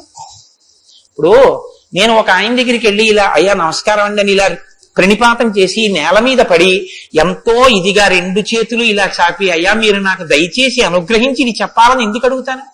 ఆయన శక్తివంతుడని నేను నమ్మితేను. వీడి మొహం వీడికేం వచ్చు అనుకున్నాను అనుకో, నేను నీకేం తెలిసాడా అంటాం, అంతే. పరిప్రశ్న చేస్తారేంటి? వినయం ఎప్పుడు ఉంటుంది? ఆయన శక్తివంతుడని తెలిస్తే వినయం ఉంటుంది. ఆయన శక్తివంతుడని మీరు నమ్మడాన్ని శాస్త్రంలో ఏమంటారో తెలుసా అండి? శ్రద్ధ అని పిలుస్తారు. శంకరాచార్యులు వారు భాష్యం చేస్తూ శ్రద్ధ అన్న మాట గురించి ఒక మాట చెప్పారు. శాస్త్రస్య గురువాక్యస్య సత్యబుద్ధ్యావధారణ సా శ్రద్ధా కవితా సిద్ధి యా వస్తూపలభ్యతే. శ్రద్ధ అన్న మాటకు అర్థం ఏమిటంటే శాస్త్రము చెప్పినా గురువు గారు చెప్పినా అది పరమ సత్యము, ఇక దానికి తిరుగులేదు, అది కాని పాటిస్తే మనకి ఫలితము వచ్చి తీరుతుందని నమ్మడమే శ్రద్ధ అని పేరు. ఆ శ్రద్ధ ఎక్కడుందో దానిలోంచి వినయం వస్తుంది. అప్పుడు గురువు గారిని చూసి వంగి వంగి వంగి వంగి నమస్కరించి మాట్లాడతావు. ఎందుకు మాట్లాడావైనా? ఆయన ఏం చేతకాకో మాట్లాడకపోతే ఆనందించలేని వాడో కాడు. ఆయన ఒక్కడు తనలో తాను ఆనందించగలడు. మరి ఇప్పుడు ఎందుకు మాట్లాడుతున్నాడు? నీ కొరకు మాట్లాడుతున్నాడు. ఆయన త్యాగం చేశాడు. ఆయన కంఠానికి శోష కలిగింది, అంటే బాధ కలిగింది. ఆయన ఊపిరికి ఘర్షణ కలిగింది. ఆయన శరీరానికి చెమట పట్టింది. దేని కొరకు? నీ కొరకు. ఆయన నీ కొరకు మాట్లాడుతున్నాడు. ఇది గుర్తిస్తే వినయం. ఈ త్యాగానికి నేనేమి ఇవ్వగలను ఆయనకి? ఈ కృతజ్ఞతాభావంతో నువ్వు నిలబడగలిగితే, అలా నువ్వు ప్రశ్నించగలిగితే పరిప్రశ్న అంటారు.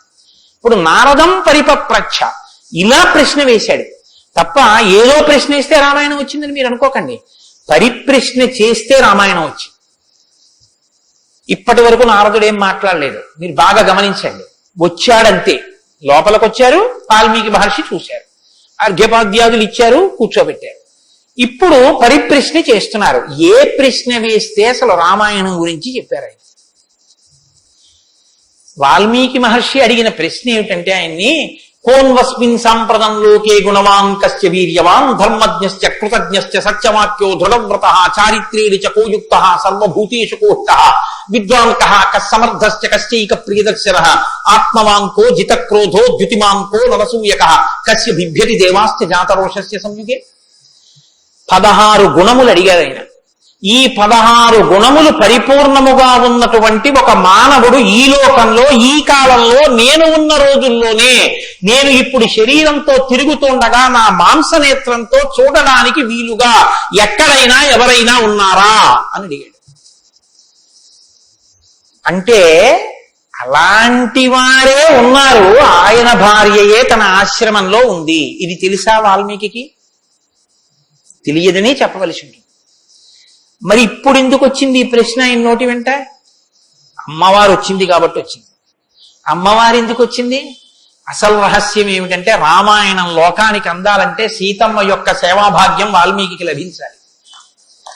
సీతమ్మ సేవాభాగ్యమే శారదాదేవి సేవాభాగ్యం.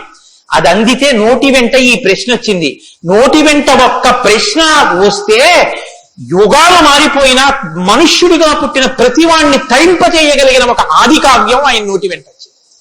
ఇది రావడానికి ముందు సీతమ్మ రావాలి. అందుకని ముందు సీతమ్మ వచ్చేసింది ఆశ్రమానికి. వచ్చి అక్కడ కూర్చుంది. ఆ రామాయణాన్ని ప్రచారం చెయ్యగలిగిన యోగ్యమైన శిష్యుల్ని కూడా సీతమ్మే వాల్మీకి ఇచ్చింది లవకుశల రూపంలో. ఇది వాల్మీకిని సీతమ్మ తరింపచేసిన తీరు మీరు జాగ్రత్తగా గమనించగలిగితే, వాల్మీకి తరించడానికి మొదటి కారణం సీతమ్మే. అందుకే ఆయన అన్నారు, నేను చెప్పిన రామాయణానికి పేరేమిటో తెలుసా? సీతాయాశ్చరితం మహత్ అన్నారు. అది సీతమ్మ చరిత్ర అన్నారు. తల్లి ఎంత గొప్ప తల్లు మీరు ఆలోచించండి. అందుకే సీతమ్మ ఒకరు, శారదమ్మ ఒకరా? కాదు, సీతమ్మే శారదమ్మ. కాబట్టే అంత జ్ఞానం వాల్మీకి ఇచ్చి ఈ ప్రశ్న వేయించింది. ఎందుకు వేయించాలి? సీతమ్మ వెళ్ళిపోతే రామావతారం వెళ్ళిపోతుంది. ఇక సీతమ్మ వెళ్ళిపోతుంది. ఆ రోజులు వచ్చేసాయి. అప్పటికి ఆ రోజు వచ్చేసింది. ఎందుకంటే ఇక అశ్వమేధయాగం చేసేస్తాడు రాముడు. అశ్వమేధయాగం చేస్తే సీతమ్మ కనపడుతుంది రాముడికి. సీతమ్మ రాముడికి కనపడితే వేరొకసారి పాతివ్రత్యాన్ని నిరూపించుకోమని చెప్తాడు. ఎందుకు చెప్తాడంటే, ఎప్పుడు లోకం కోసం, తన కోసం కాదు. ఈ మాట అనగానే ఆవిడంటుంది, నా ప్రయోజనం అయిపోయిందా, నీకు భార్యగా నీ వంశాన్ని నిలబెట్టడానికి. రామకథ నరుడి కథ బాగా గుర్తుపెట్టుకోండి. రామకథ దేవుడి కథను మీకు జరిగితే మీకు ఎంత పనికి వస్తుందో నేను చెప్పలేను. రామకథ నరుడి కథని మీరు వినండి, మీకు పనికొస్తుంది. అందుకే సీతమ్మ ఈ మాట అంది, నేను ఎందుకు వచ్చానో తెలుసా నీ పక్కకి? నీ వంశం తరించాలి. నీ వంశం తరించాలంటే నీకు పితృరుణం తీరాలి. పితృరుణం తీరాలంటే నీకు బిడ్డలు కనాలి. నీకు బిడ్డలు పుట్టాలి అంటే నా సహకారం ఉండాలి. నేను నా శరీరాన్ని త్యాగం చేస్తే నా కడుపులో ఉన్న బిడ్డలు కూడా పోతారు. పోతే నీకు పితృరుణం తీరదు. నువ్వు ఏకపత్ని వృతుడవు. ఇంకొక బిడ్డని, ఇంకొక ఆడదాన్ని స్వీకరించావు, నీ వంశం ఆగిపోతుంది. నా కారణంగా నీ వంశం ఆగకూడదు. నీ వంశం కొనసాగడానికి నీకు బిడ్డల్ని ఇచ్చాను. నా ప్రయోజనం అయిపోయింది, నేను వెళ్ళిపోతున్నానని భూమిలోకి వెళ్ళిపోయింది. ఆవిడ వెళ్ళిపోయిన తర్వాత ఇక రామావతారం లేదు. సరయూ నదిలో ప్రవేశించి రామావతారం కూడా పూర్తి అయిపోయింది. ఇప్పుడు రామావతారం పూర్తి అయిపోకముందే సీతమ్మ రామాయణం పలికించాలి. వాల్మీకితో పలికించాలంటే ఈ సన్నివేశాన్ని సృష్టించాలి. నారదుణ్ణి పిలిపించింది. కాబట్టి వచ్చాడు మహానుభావుడు. వస్తే ఆయన ఈ ప్రశ్న అడిగాడు. ఇప్పుడింత ఆర్తితో ఈ ప్రశ్న అనుకోకుండా నోటి వెంట వస్తే తప్ప రామాయణ కథ ప్రారంభం కాదు. అందుకని అడిగాడు, కోన్వస్మిన్ సాంప్రతంలోకే గుణవాన్ కస్య వీర్యవాన్. ఈ కాలంలో నారద మహర్షి ఇప్పుడు నేను చూడడానికి వీలుగా నేను అడిగిన మహానుభావుడు ఎవరైనా ఉన్నాడా? ఎవరు? 16 గుణములు ఉన్నవాడై ఉండాలి. గుణమన్న మాటకు అర్థం ఏమిటి? తాను గురుముఖత నేర్చుకున్నటువంటి విద్య ఏ కాలమునందు ప్రవర్తనలో ఎలా ప్రకాశించాలో అలా ప్రకాశిస్తే అది గుణముగా కనపడుతుంది. మా గురువు గారు నన్ను, నాయనా ఒరే కోటేశ్వరరావు, గోవులకు సేవ చెయ్యరా అని చెప్పారనుకోండి. నేను అలా గుళ్ళోకి వెళ్ళిపోతున్నాను, ఓ అరడజన అరటిపళ్ళు పట్టుకుని దేవాలయంలోకి వెడుతున్నాను. ఒక ఆవు నా వంక చూసి ఇలా ఇలా ఇలా ఇలా నోరు చాపింది. నేను ఆ ఆవుని దవడ మీద ఒక్క దెబ్బ కొట్టి గుళ్ళోకి వెళ్ళాను. మా గురువు గారు సంతోషించచ్చా? మా గురువు గారు చెప్పారు, రే పరాశక్తికి ఆవుకి తేడా లేదురా అని చెప్పారు. ఇప్పుడు నేనేం చెప్పాలి? నేను లోపలికి వెళ్ళి అర్చకుడికి ఇస్తే నివేదన చేస్తాడు. ఇక్కడ నా తల్లి ఎదురొచ్చి నా దగ్గర ప్రత్యక్షంగా తింటానని అడుగుతోంది. అమ్మా ఏమి భాగ్యం, అక్కడ ఇంకా తొక్క తీసి పెట్టాలి, ఇక్కడ తొక్కతో తినడానికి సిద్ధంగా ఉన్నావు, నా చేతితో పెట్టుకుంటాను. 2 చెప్పులు ఇప్పి గభాలో 2 అరటిపళ్ళు నేను పెట్టాలి. పెడితే నేను గురువాక్యాన్ని అనుష్ఠానంలోకి తెచ్చుకున్నవాడిని. ఇప్పుడు గుణముగా ప్రకాశిస్తుంది. కోటేశ్వరరావు గారండే వాళ్ళ గురువు గారు చెప్పింది గుర్తు పెట్టుకుని ఆవుకి 2 అరటిపళ్ళు పెట్టాడు. అదో గుణం. అంటే నేను నా గురించి చెప్పుకుంటున్నాను అనుకోకండి, నేనే అటువంటి పుణ్యకార్యాలు చేసిన వాడిని కాదు మహాప్రభు. ఏదో ఉదాహరణకి చెప్పాను అంతే, అదే స్వోత్కర్ష కోసం చెప్పిన వాడిని కాదు.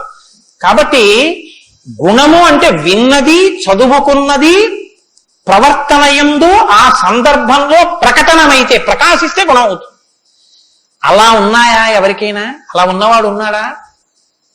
గురువు గారి దగ్గర నేర్చుకున్నవి అనుష్ఠానంలోకి వచ్చేటప్పటికి గురువు ఏం చెప్పారో అలా ప్రవర్తించిన వాడు ఉన్నాడా?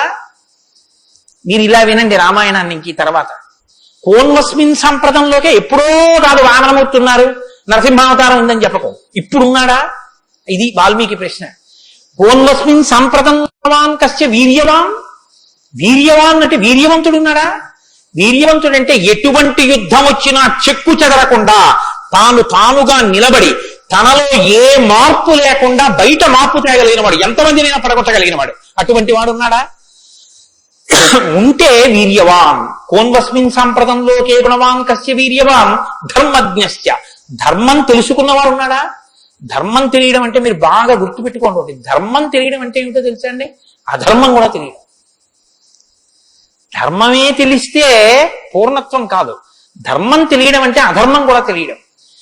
ఏది చెయ్యాలో తెలియడం అంటే ఏది చెయ్యకూడదో కూడా తెలియడం. మీరు కొంచెం ఆలోచించండి. నేను మాట అనేసి వదిలేస్తాను, ఇప్పుడు మీరు జవాబు చెప్పక్కర్లేదు.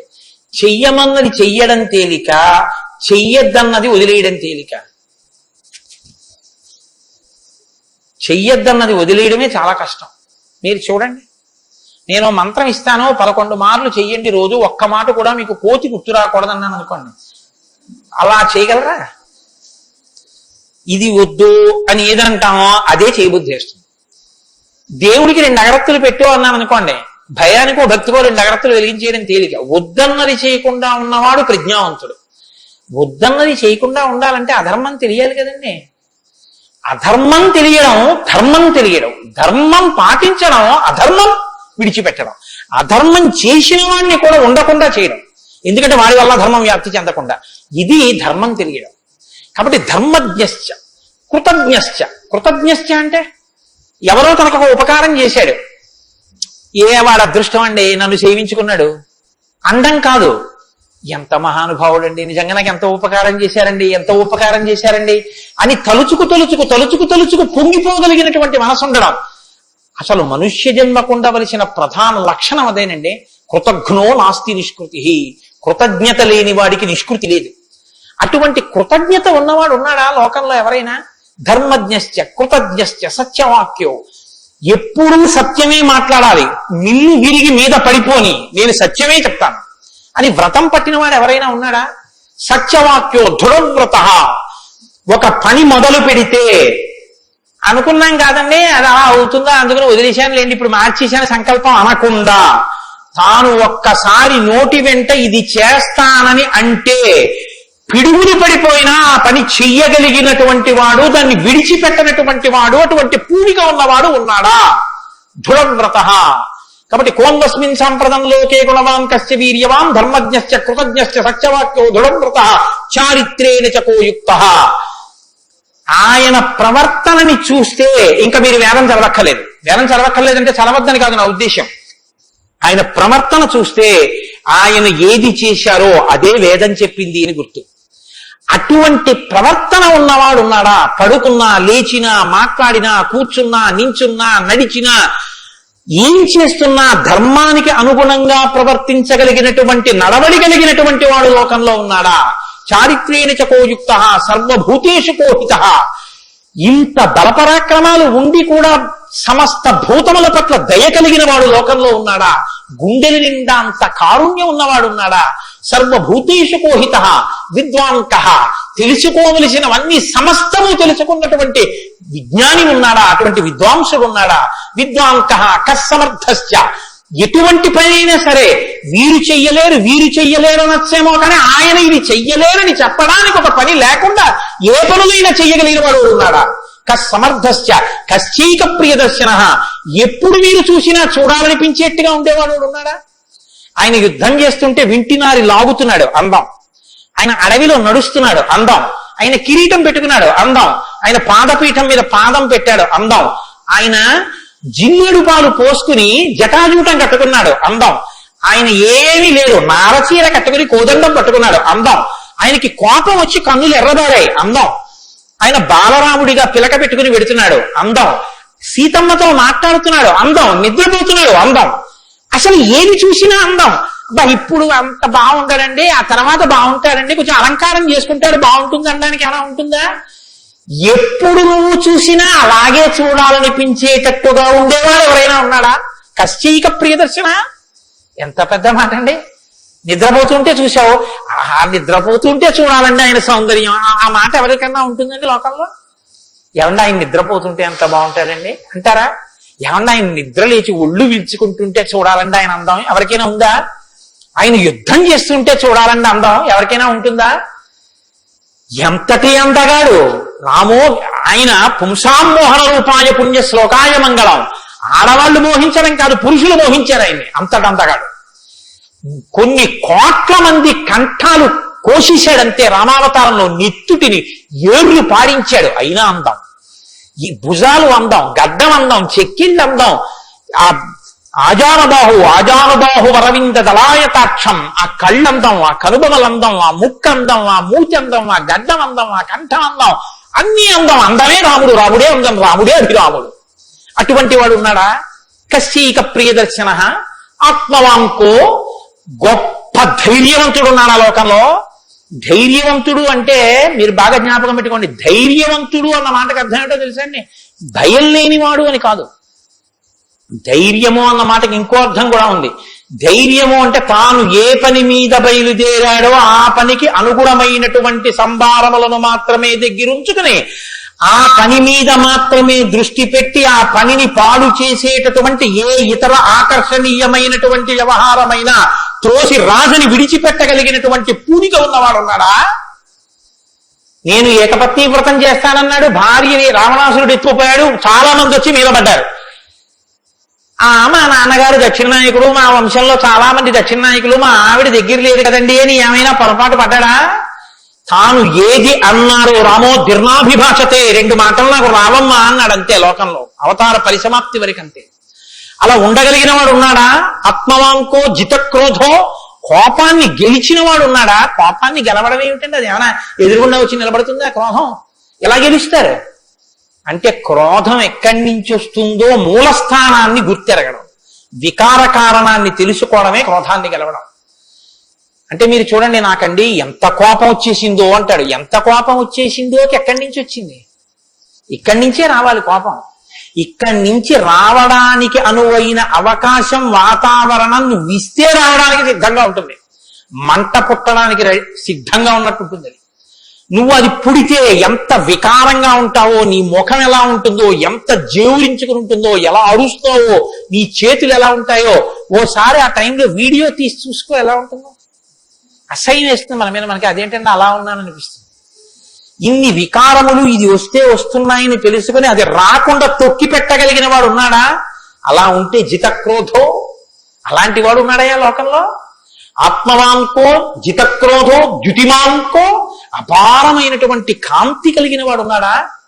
ద్యుతిమాంకో ననసూయక, అసూయని గెలిచిన వాడు ఉన్నాడా? తనకన్నా గొప్పవాడు కనపడితే ఆహాహా మహాత్ములు ఎంత గొప్ప పరిశ్రమ చేశారో, ఇంత గొప్పవాడు అయ్యాడని నమస్కారం చేసి తెలుసుకోవాలి.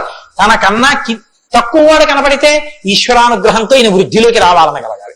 కింద వాడిని చూసి అహంకరించకూడదు, పైవాడిని చూసి అసూయ పడకూడదు. ఈ రెండు ఉన్నవాడు ఉన్నాడా? ద్యుతిమాంకో నసూయక కస్య బిభ్యతి దేవాస్య జాత రోషస్య సంయుగే. కోపం లేని వాడికి కోపం ఎలా వస్తుంది మరి? అంటే కోపం తెచ్చిపెట్టుకున్నట్టు నటిస్తాడు అంతే. ఎందుకు నటించాలి అంటే ఏదో పని చక్కబెట్టాలంటే కోపం వచ్చినట్టు ఒకసారి ఇలా అంటాడు.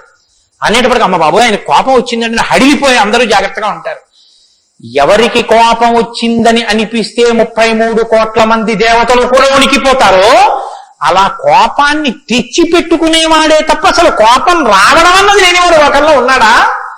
అలాంటి వాడు ఎవడైనా ఉంటే ఎప్పుడో ఉన్నాడని చెప్పద్దు, ఇప్పుడు ఉన్నాడా? నేను చూడ్డానికి వీలుగా ఉన్నాడా? ఈ కాలంలో ఉన్నాడా? ఉంటే అటువంటి వాడి గురించి నాకు చెప్పు, నాకు వినాలని ఉందండి. ఇప్పుడు వస్తోంది రామాయణం. ఇప్పుడు చెప్పాలి. నారదుడు ఎవరో తెలుసా? ఆయన రాముడే. ఆయన ఇల్లాలే నీ దగ్గరుంది, ఆయన బిడ్డలే నీ దగ్గర ఉన్నారు. వాల్మీకి మహర్షి ఆయనే అయోధ్యాధిపతి, ఆయనే రామచంద్ర ప్రభువు అని చెప్తే వాల్మీకి పొంగిపోవాలి కదండి. రామాయణ ఆవిర్భావం జరుగుతోందన్నమాట. ఇవాళ రామాయణం పుడుతోంది. ఆ సన్నివేశంలో ఉన్నాం మనం.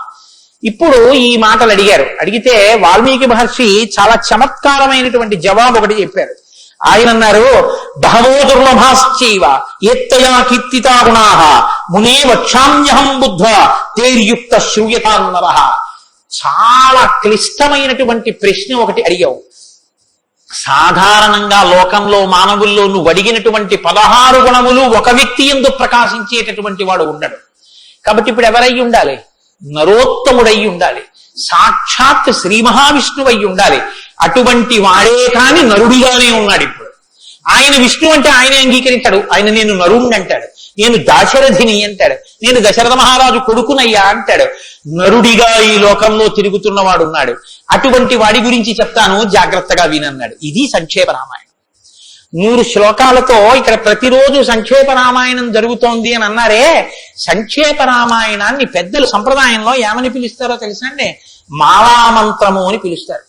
ఎందుకంటే శారదా తిలకము అని మంత్రాల గురించి చెప్పేటటువంటిది, బీజాక్షరాల గురించి చెప్పే విషయం ఒకటి ఉంది. అందులో 10 అక్షరాలు మంత్రంలో దాటిపోతే దాన్ని మాలామంత్రములని పిలుస్తారు. 100 శ్లోకములతో ఉన్న సంక్షేప రామాయణం మాలా మంత్రం. అందుకే సంక్షేప రామాయణాన్ని పారాయణ చేస్తే అది రక్షణ చేస్తుంది. మన్నాత్ త్రాయితే ఇది మంత్ర. దాన్ని మననం చేస్తే అది కాపాడుతుంది. సంక్షేప రామాయణం కూడా అలా కాపాడుతుంది. సద్గురువైనటువంటి నారద మహర్షి నోటిలోంచి పుట్టింది సంక్షేప రామాయణం.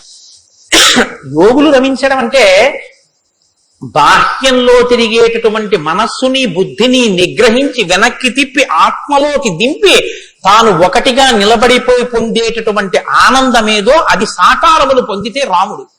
కాబట్టి యోగులు రమించేటటువంటి స్వరూపమేదో దానికి రామ అని పేరు. కాబట్టి రామో నామ జనైశ్రుత నియతాత్మా మహావీర్యో ద్యుతిమాన్ ధృతిమాన్ వసీ. నువ్వు చెప్పినటువంటి గుణములన్నీ ఉన్నవాడు, దానితో పాటుగా వసీ ఇంద్రియములను నిగ్రహించినటువంటి వాడు. ఇంద్రియాలను నిగ్రహించడం అన్న మాట మీరు రామాయణంలో చాలా జాగ్రత్తగా గమనించి తెలుసుకోవలసి. ఇంద్రియాలని నిగ్రహించడం అంటే ఏమిటో తెలుసా అండి? మనసు దేన్ని చూస్తే, దేన్ని వింటే కదిలిపోతుందో, ప్రశాంతంగా ఉన్నది అలజడిని పొందుతుందో దాన్ని చూడకుండా, దాన్ని వినకుండా బలవంతంగా నిగ్రహించడం ఎటువంటిదో తెలుసా అండి? ఒక త్రాచుపాం అలా వెళ్ళిపోతోంది. గభాల్ని ఇలా చూశాడు, అయ్య బాబాయ్ త్రాచుపాం పెద్ద గెంతు గెంతాడు. అది అకస్మాత్తుగా ఏమైందంటే ఆ గెంతడంలో త్రాచుపాం యొక్క పడగ మీద 2 కాళ్ళు వేసి తొక్కాడు. ఇప్పుడు త్రాచుపాం తల పైకి ఎత్తలేకపోతోంది. ఇప్పుడు తను త్రాచుపాం నా కాళ్ళ కింద ఉంది, నన్ను ఏం చేస్తుంది అని ఉండగలడని మీరు అనుకుంటున్నారా? అతను గడగడగడగడగడ వణికిపోతూ చెమట్లు పట్టేస్తున్నాయి. ఎందుకంటే నేను త్రాచుపాం మీద ఉన్నాను, అది తోక కదుపుతోంది, తోకతో కాళ్ళు చుడుతోంది. ఈ కంగారులో ఏం చేస్తాడంటే త్రాచుపాము మీద తాను నిలబడి ఉండగా ఇక త్రాచుపాం తను ఏం చెయ్యలేదన్న స్థితిలో ఉన్నా ఎప్పుడో ఒకప్పుడు త్రాచుపాం మీద కాళ్ళు తీసేస్తాడు. కంగారు పడిపోయి తీసేస్తాడు. ఎప్పుడో అప్పుడు కాళ్ళు తీయడం కోసమే పాము చూస్తుంటుంది, కాటు వేసేసి పుట్ల వెళ్ళిపోతుంది, లేకపోతే ఎక్కడికో అక్కడికి వెళ్ళిపోతుంది. రావణుడు చేసే తపస్సు, రావణుని యొక్క ఇంద్రియ నిగ్రహం అటువంటిది. బలవంతంగా అణిచిపెడతాడు. అవకాశం రాగానే అది ఒక్కసారి జడలు విప్పి ప్రళయతాండవం చేసి రావణుణ్ణి పడగొడుతుంది. మండోదరి చెప్పింది ఈ మాట, నా సొంతం కాదు. రాముడు అలా కాదు, విచారణ చేసి ఉంటాడు. అర్థమనర్థం భావయనిత్యం అంటారు శంకరాచార్యులు గారు. నారీస్తన భరనాభీదేశం దృష్ట్యా మాగా మోహావీశం ఏతత్ మాంసవసాది వికారం మనసి విచింత్య వారం వారం అంటారు. మనసు దేని చేత కదిలిపోతోందో దాని యథార్థ స్వరూపాన్ని బాగా విచారణ చేస్తాడు. విచారణ చేసి ఈ పాటి దానిక నా ఒంట్లో ఉన్నటువంటి శక్తి అంతటినీ ఖర్చు చేసేస్తున్నాను అని మనసుని మరల్చే ప్రయత్నం చేసి ఆ వస్తువు తన కళ్ళ ముందు కనపడినా ఇంకా ఆయన మనసు చెక్కు చెదరదు, ఆ స్థితిని పొందుతాడు. ఇది శంకరాచార్యులు వారు నేర్పుతారు లోకానికి. గురువు చెప్పే మాట అంటే అలా ఉంటుంది. ఆయన ఎంత చమత్కారంగా అన్నారో చూడండి. నారీస్తన భరణాభీదీశం దృష్ట్యా మోగా మోహావేశం. ఎందుకంత వెర్రెక్కిపోతున్నావు? యవ్వనం ఒంట్లో ఉండి ఓపికన్న కాలంలో నీ శరీరం కన్నా స్త్రీ శరీరంలో రెండే వికారాలు ఉన్నాయి. శరీరపు ఊర్ధ్వభాగంలో 2 చోట్ల మాంసపు ముద్దలు పైకి పొటమరించాయి. శరీర అధోభాగంలో మాంసము కొంత లోపలికి వెళ్ళి ఉంది. ఈ 2 వికారాల కోసం నీ శరీరంలో ఉన్న సమస్త శక్తిని నశింప చేసుకున్నావు. ఇదా నీకు నరజన్మ ప్రయోజనం? మనసి విచింతియ వారం వారం, దీన్ని బాగా ఆలోచించు అన్నది.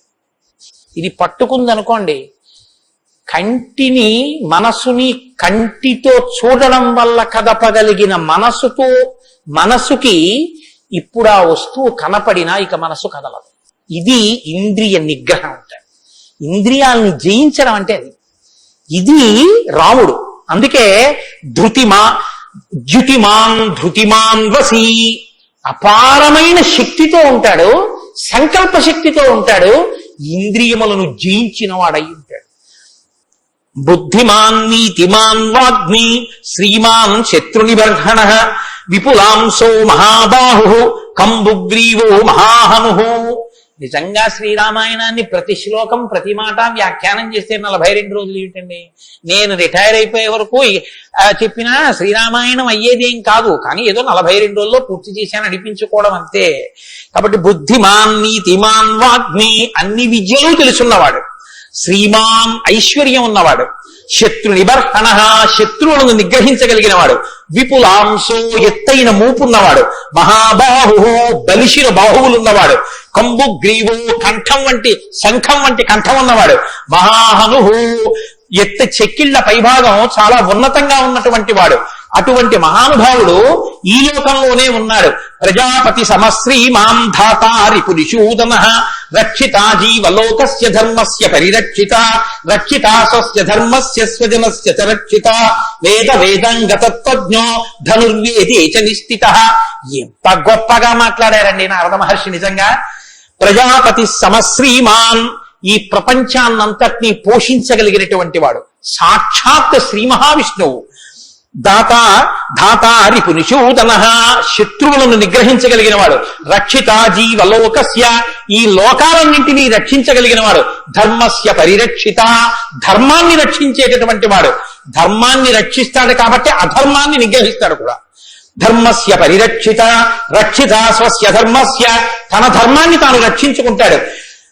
రక్షిత స్వస్య ధర్మస్య స్వజనస్య చ రక్షిత, అందరినీ రక్షిస్తే మరి స్వజనులు ఎవరు అంటే ఆయననే నమ్ముకుని ఉన్న వాళ్ళెవరో ఆ వారి రక్షణ యందు మరింత అప్రమత్తంగా ఉండేటటువంటి స్వరూపం ఉన్నటువంటి వాడు.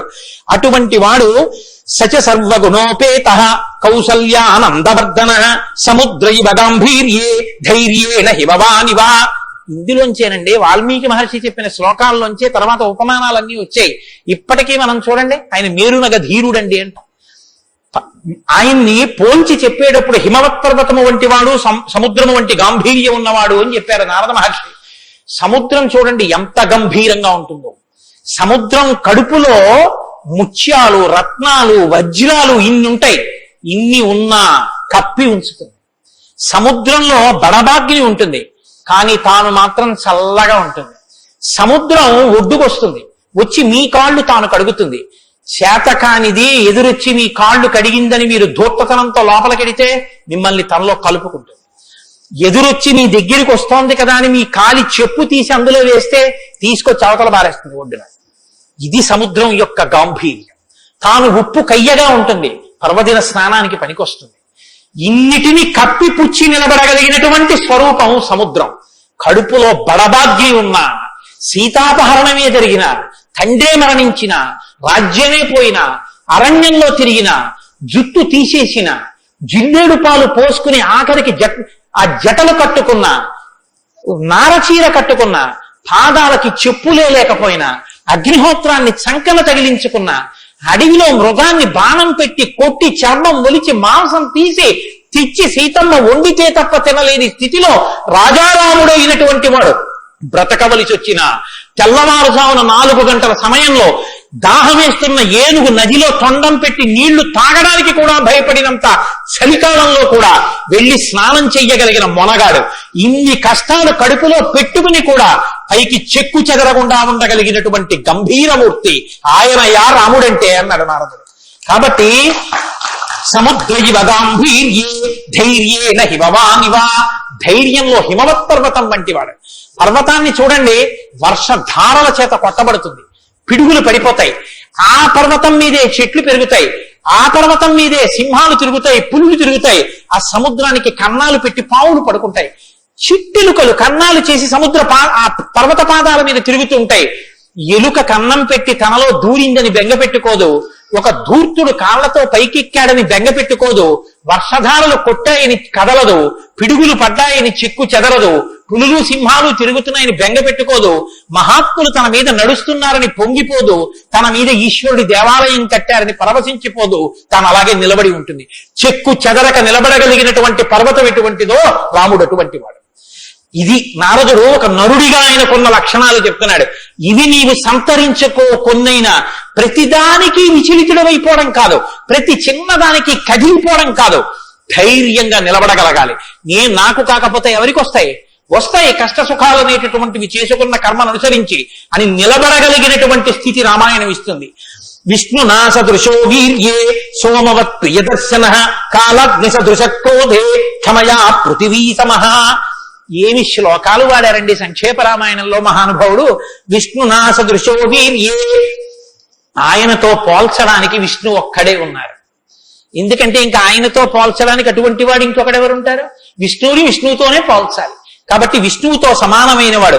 సోమవ ప్రియదర్శన, బాణం పట్టుకుని ఎదురుగుండా ఉన్న వాళ్ళ లక్షల మంది కంఠాలు తెగకోసినా సరే భక్తులైన వారికి మాత్రం ఆ స్వరూపాన్ని దర్శనం చేస్తుంటే ఎంత సంతోషంగా ఉంటుందో. కాబట్టి సోమవ ప్రియదర్శన. లోకంలో మూడిటిని ఎంత చూసినా చూడబుద్ధే వేస్తుంది, ఎంత చూడండి చూడబుద్ధి వేస్తుంది. అందుకే పార్వతీదేవి వినాయకుడికి ఏనుగు ముఖం పెట్టించింది. పసిపిల్లలకి కూడా సంతోషం కల్పించేవి 3 ఏమిటో తెలుసా అండి? గజముఖం, చంద్రబింబం, సముద్రం. మీరు సముద్రపు ఒడ్డుకి వెళ్ళి ఎంతసేపు కూర్చోండి, ఎంతసేపు చూస్తున్నా సముద్రాన్ని అలా చూడాలనే అనిపిస్తుంది. చీకటి పడిపోయిన తర్వాత సముద్ర ఘోష అదో సంతోషం, వస్తున్న కెరటాలు అదో సంతోషం, చీకటి పడ్డాక దీపాలతో దూరంగా వెళ్ళిపోతున్న ఓడ అదో సంతోషం, సూర్యోదయానికి సముద్రం ఆకాశం కలిసినట్టుగా ఉన్న చోట ఉదయిస్తున్న సూర్యబింబం అదో సంతోషం, ఆ పడుతున్న ఎర్రకాంతి అదో సంతోషం, సూర్యాస్తమయానికి సముద్రంలో కృంగిపోతున్నట్టుగా ఉన్న సూర్యుడు అదో సంతోషం. తిక్కన గారు విరాట పర్వంలో అంటారు, రాత్రి అయ్యేటప్పటికి ఆకాశం ఎలా ఉందంటేట మంచి సంపన్నుడైన గృహస్థు ఇంట్లో అలంకారం చేసినటువంటి పడకలా ఉందిట, దాని మీద పువ్వులు అవన్నీ వేస్తే ఎలా ఉందో అలా ఉందిట. సూర్యోదయానికి ఉన్నటువంటి ఆకాశం ఎలా ఉందంటేట తెల్లవారిన తర్వాత 10 మంది చూస్తే దృష్టి దోషం కలుగుతుందని ఆ ఇంటి ఇల్లాలు దుప్పటి మీద ఉన్న పువ్వులు అవే అన్ని పోయేటట్టు ఒక్కసారి 2 చేతులతో ఇలా దులిపేస్తే అన్ని పోయిన తర్వాత దుప్పటి ఎలా ఉందో ఆకాశం ఎలా ఉంది తెల్లారాకంటారు. అలా ఆ సముద్రాన్ని చూస్తుంటే ఎంత అందంగా ఉంటుందో. పసిపిల్లల దగ్గర నుంచి కవుల వరకు జ్ఞానుల వరకు సముద్రం ఆనందమే. పసిపిల్లాడికి ఏం తెలిసనే ఆనందం, వృద్ధుడికి ఏం తెలిసనే ఆనందం. అందరూ సముద్రం ఇంటికి వెళ్ళి ఆనందం పొందుతారు. ఆఖరికి తుఫాను సమయంలో సముద్రం చూడడం అదో సంతోషం కొంతమందికి. కాబట్టి సముద్రం 2, చంద్రబింబం. చంద్రబింబాన్ని ఎంతసేపు చూడండి సంతోషం. రామాయణంలో వాల్మీకి మహర్షి వర్ణిస్తారు సుందరకాండలో చంద్రబింబాన్ని, ఏమి వర్ణనలో ఆ సర్గలు. కాబట్టి చంద్రబింబం. 3 ఏనుగు చూడండి, వెంకటాచల క్షేత్రానికో తిరుత్తణియో వెడితే ఆ ఏనుగు ముందు నించుంటే పిల్లల్ని ఎంతసేపు నించోబెట్టండి సంతోషమే. ఆ తొండం ఇలా ఇలా ఆడిస్తూ ఆ ఏనుగు అలా నిలబడి అరటిపండు ఎత్తి నోట్లో పెట్టుకుని ఆ దుమ్ము తీసి మీద పోసుకుని స్నానం చేసి తెల్లటి దంతాలు, దాని స్వరూపం, దాని చిన్ని చిన్ని కళ్ళు, దాని వెంట్రుకలు, దాని తోక, పెద్ద పెద్ద కాళ్ళు, ఇంతంత గోళ్ళు, గుండ్రంగా పాదాలు, ఆ ఏనుగుని ఎంతసేపు చూసినా అబ్బా ఇంకేం చూస్తానులేండి అనిపించదు. అలా చూడబుద్ధి వేస్తుంది.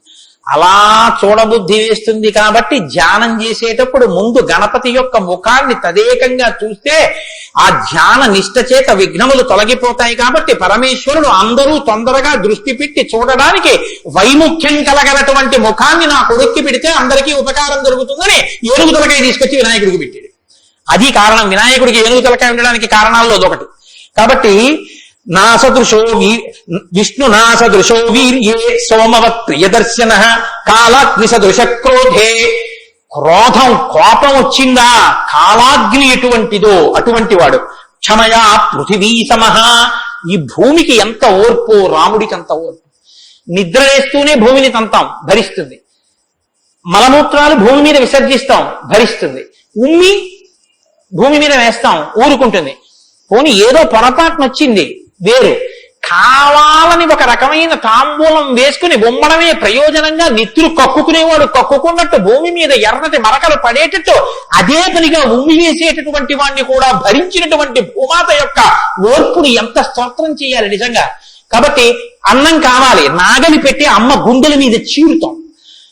ఇల్లు కట్టుకోవాలి, శంకుస్థాపన పేరుతో గుణపాలు పెట్టి అమ్మ గుండెల మీద గుచ్చుతాం.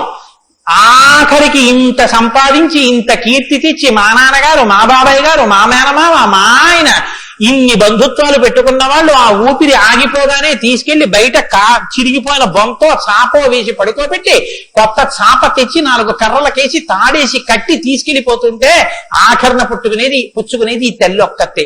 ఎవరు ఇంట్లో ఒక్క రాత్రి కూడా ఉంచుకోరు. యావత్ పవనో నివసతి దేహే తావత్ పృచ్చతి కుశలంగేహే గతవతి వాయో దేహాపాయే భార్యా బిభ్యతి తస్మిన్ కాయే అంటారు శంకర భగవత్పాదులు. అటువంటి ఈ తల్లిది ఎంత ఓర్పో, ఎన్ని అపచారములు చేసినా కూడా కడుపులో పెట్టుకునేటటువంటి అమ్మ స్వరూపమైనటువంటి భూమికి ఎంత ఓర్పు ఉందో అంత ఓర్పు కలిగిన వాడయ్యా రామచంద్రమూర్తి. కాబట్టి ధనదేన సమస్యాగే సత్యే ధర్మ ఇవాపరః.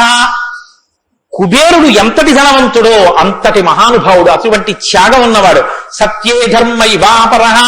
సత్యము ధర్మము ఒకదాన్నొకటి ఎలా కాపాడుకుని రక్షించుకుంటాయో అలా రక్షించి కాపాడగలిగినటువంటి వాడు. తమేవం గుణ సంపన్నం రామం సత్యపరాక్రమం. ఇన్ని గుణములు కలిగినటువంటి రామచంద్రమూర్తి సాక్షాత్తుగా సత్యపరాక్రముడైనటువంటి వ్యక్తి. ఆయన పరాక్రమం సత్యమే పరాక్రమముగా కలిగినటువంటి వాడు.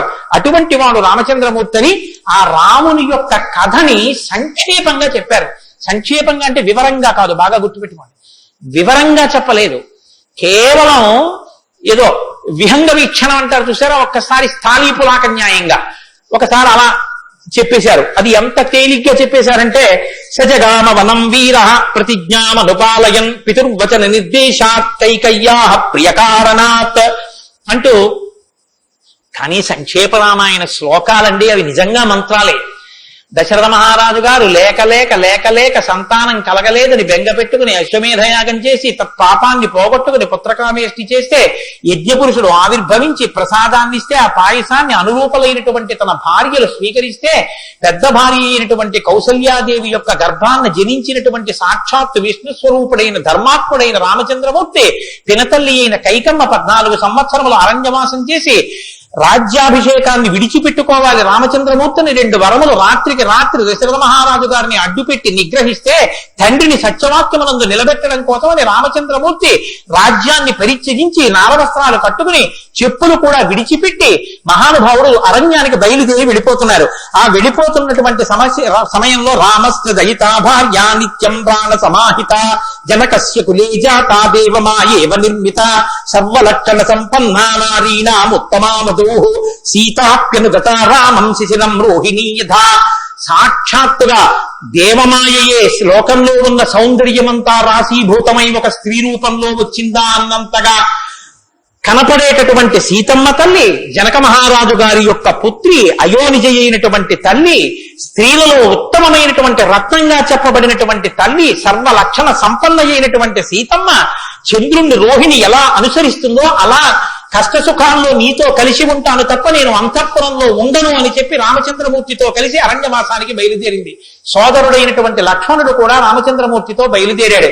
ముగ్గురు అరణ్యవాసం చేస్తున్నటువంటి సమయంలో చిత్రకూట పర్వతం మీద ఉండగా తనకి రాజ్యం కావాలని భరతుడు కోరకపోయినా తల్లి వరం చేత రాజ్యాన్ని పొందడానికి అర్హుడైన భరతుడు మేనమావ గారి ఇంటి నుంచి తిరిగి వచ్చేసరికి దశరథ మహారాజు గారు ప్రాణాలు విడిచిపెడితే నాకు ఈ రాజ్యం వద్దని భరతుడు శత్రుఘ్నుడితో వశిష్ఠుడితో తల్లులతో కలిసి చిత్రకూట పర్వతం దగ్గరికి వెళ్ళి, అన్నా రామా నాకొద్దు, ఈ రాజ్యం నువ్వే తీసేసుకోమని ఎంత నిగ్రహించినా ధర్మాత్ముడు సత్యవాక్య పరిపాలకుడైనటువంటి రామచంద్రమూర్తి నా తండ్రిని సత్యంలో నిలబెట్టడం కోసం నేను ఈ వనవాసానికి వచ్చాను తప్ప నాకు ఈ రాజ్యం అక్కర్లేదని స్వీకరించడం మానేసి తన పాదుకలను తీసుకెళ్లి భరతుడికి ఇస్తే భరతుడు పాదుకలను పట్టుకుని నందిగ్రామానికి వచ్చి సింహాసనం మీద పెట్టి రాజ్యం చేస్తుంటే మహానుభావుడు చిత్రకూట పర్వతం మీదే ఉన్నట్టయితే వచ్చినటువంటి తల్లులు సోదరులైనటువంటి భరత శత్రుఘ్నులు జ్ఞాపకానికి వస్తారని చిత్రకూటాన్ని విడిచిపెట్టి దండకారణ్యంలో ప్రవేశించి ఉన్నటువంటి సమయంలో అక్కడ ఉన్నటువంటి రాక్షసులలో ఒకటి అయినటువంటి శూర్పణఖ వచ్చి రామచంద్రమూర్తి యొక్క తమ్ముడైన లక్ష్మణుడు, లేదా సంక్షేప రామాయణం ప్రకారం రాముడితో లక్ష్మణుడు చేసిన పని రాముడు చేసినట్టే, అందుకని రాముడి చేత ముకుచెవులు కోయబడితే ఆ శూర్పణఖ చేత ప్రేరేపింపబడిన ఖరదూషణాదులు, త్రిశిరస్సు అనేటటువంటి 14,000 మంది రాక్షసులు రాముడి మీద దండెత్తి వస్తే తృణప్రాయంగా 14,000 మందిని నిగ్రహించినటువంటి రామచంద్రమూర్తి యొక్క పరాక్రమాన్ని శూర్పణఖ వల్ల తెలుసుకున్నటువంటి రావణాసురుడు అసూయతో సీతమ్మ తల్లి మీద మోహంతో సీతమ్మ తల్లిని అపహరించి తీసుకుని వెళ్ళిపోతే ఆగ్రహించినటువంటి రామచంద్రమూర్తి శబరిని దర్శనం చేసి తర్వాతి కాలంలో సుగ్రీవుడితో స్నేహం చేసి వారిని నిగ్రహించి దశ దిశలకి వానరుల్ని పంపిస్తే దక్షిణ దిక్కుకు వెళ్ళినటువంటి హనుమ సీతమ్మ తల్లి యొక్క జాడ కనిపెట్టి 100 యోజనముల సముద్రాన్ని దాటి ఈవలి ఒడ్డుకు వచ్చి రామచంద్రమూర్తికి సీతమ్మ క్షేమవార్త చెప్తే రామచంద్రమూర్తి నీరుడి యొక్క సహకారంతో సముద్రానికి సేతువు కట్టి సముద్రాన్ని దాటి ఆవలి ఒడ్డుకు వెళ్లి లంకారాజ్యంలో వానర సహకారంతో రావణ కుంభకర్ణాది వీరులను నిగ్రహించి తిరిగి మళ్లీ అయోధ్య పట్టణానికి వచ్చి పట్టాభిషిక్తుడై 11,000 సంవత్సరములు ఈ రాజ్యాన్ని పరిపాలన చేసి రామరాజ్యం ఇలా ఉంటుంది అని చెప్పి లోకానికి చాటి చెప్పిన వాడయ్యా రామచంద్రమూర్తి అంటే సంక్షేప రామాయణాన్ని కథారూపంగా శ్లోకరూపంగా నారద మహర్షి వాల్మీకి మహర్షిగా ఉపదేశం చేశారు. ఉపదేశం చేస్తే సంతోషించారు. ఆ రామరాజ్యం యొక్క గొప్పతనాన్ని 4 శ్లోకాలు వినకపోతే మనం దోషం చేసిన వాళ్ళం అవుతాం. ప్రహృష్టముదితో లోకస్పుష్ట సుధార్మిక నిరామయో హ్యరోగశ్చాదుర్భిక్ష భయవర్జిత న పుత్రమరణం కించిత్ తద్రక్షంతి పురుషః క్వచిత్ నార్యాశ్చా విధవా నిత్యం భవిష్యంతి పతివ్రతాః న చాగ్నిభయం కించిత్ ఆప్సుమజ్జంతి జంతవః న మాతజం భయం కించిత్ నాపిజ్వర కృతం తథా న చాపిక్షుద్భయం తత్వా న తస్కర భయం తథా నగరాణి చ రాష్ట్రాని ధనధాన్యయుతాని చ నిత్యం ప్రముదితాః సర్వే యథా కృతయుగే తథా అశ్వమేధశతైర్విష్టా తథా బహుసువర్ణకైః. రామచంద్రమూర్తి రాజ్యం చేసేటటువంటి కాలంలో కొడుకులు మరణిస్తే పెద్దవాళ్ళైనటువంటి వాళ్ళు పిల్లలకి ప్రేతకారిగించేయడం అన్నది లేదు. స్త్రీలు విధవలై భర్త మరణిస్తే జీవించవలసినటువంటి దౌర్భాగ్యం లేదు. అందరూ పసుపు కుంకాలతో భర్త చేతుల మీద వెళ్ళిపోయేవారు. ఎక్కడ అగ్నిభయం ఉండేది కాదు. జంతువులు నీళ్లలో మునిగి మరణించడం అనేటటువంటిది ఉండేది కాదు.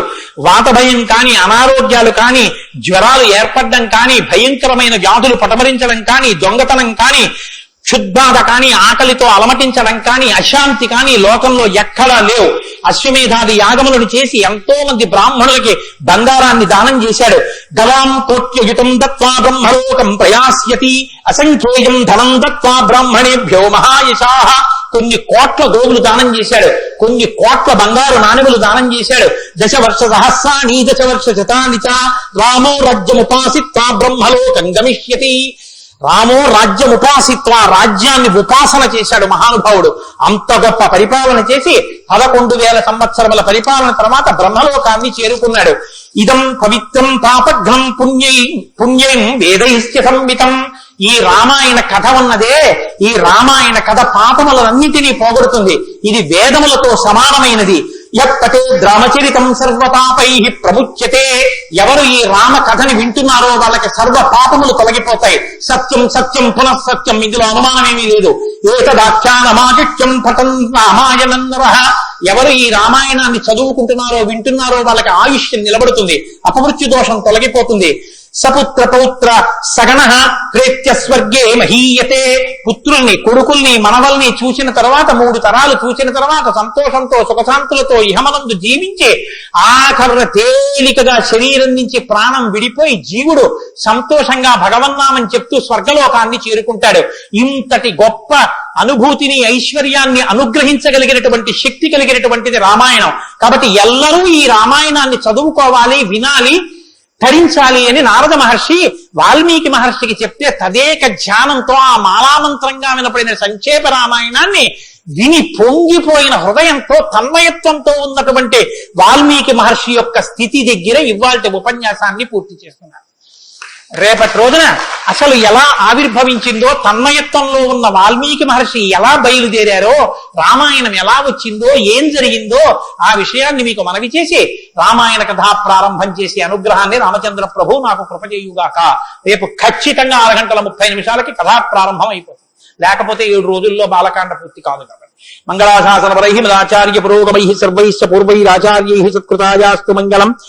మంగళం కోసలేంద్రాయ మహనీయ గుణాత్మనే చక్రవర్తి తనూజాయ సర్వభౌమాయ మంగళం. ఉమా కాంతాజ కాంతాజ కామితార్థప్రదాయినే శ్రీగిరీశాయ దేవాయ మలినాథాయ మంగళం. కరచరణ కృతం వా కర్మవాక్కాయజం వా శ్రవణమైనజం వా మానసం వా అపరాధం విహితం వా సర్వమేత్తక్షమస్వా శివ శివ కరుణాబ్ధే శ్రీ మహాదేవ శంభో. సర్వం శ్రీ ఉమామహేశ్వర పరబ్రహ్మార్పణమస్తు. స్వస్తి.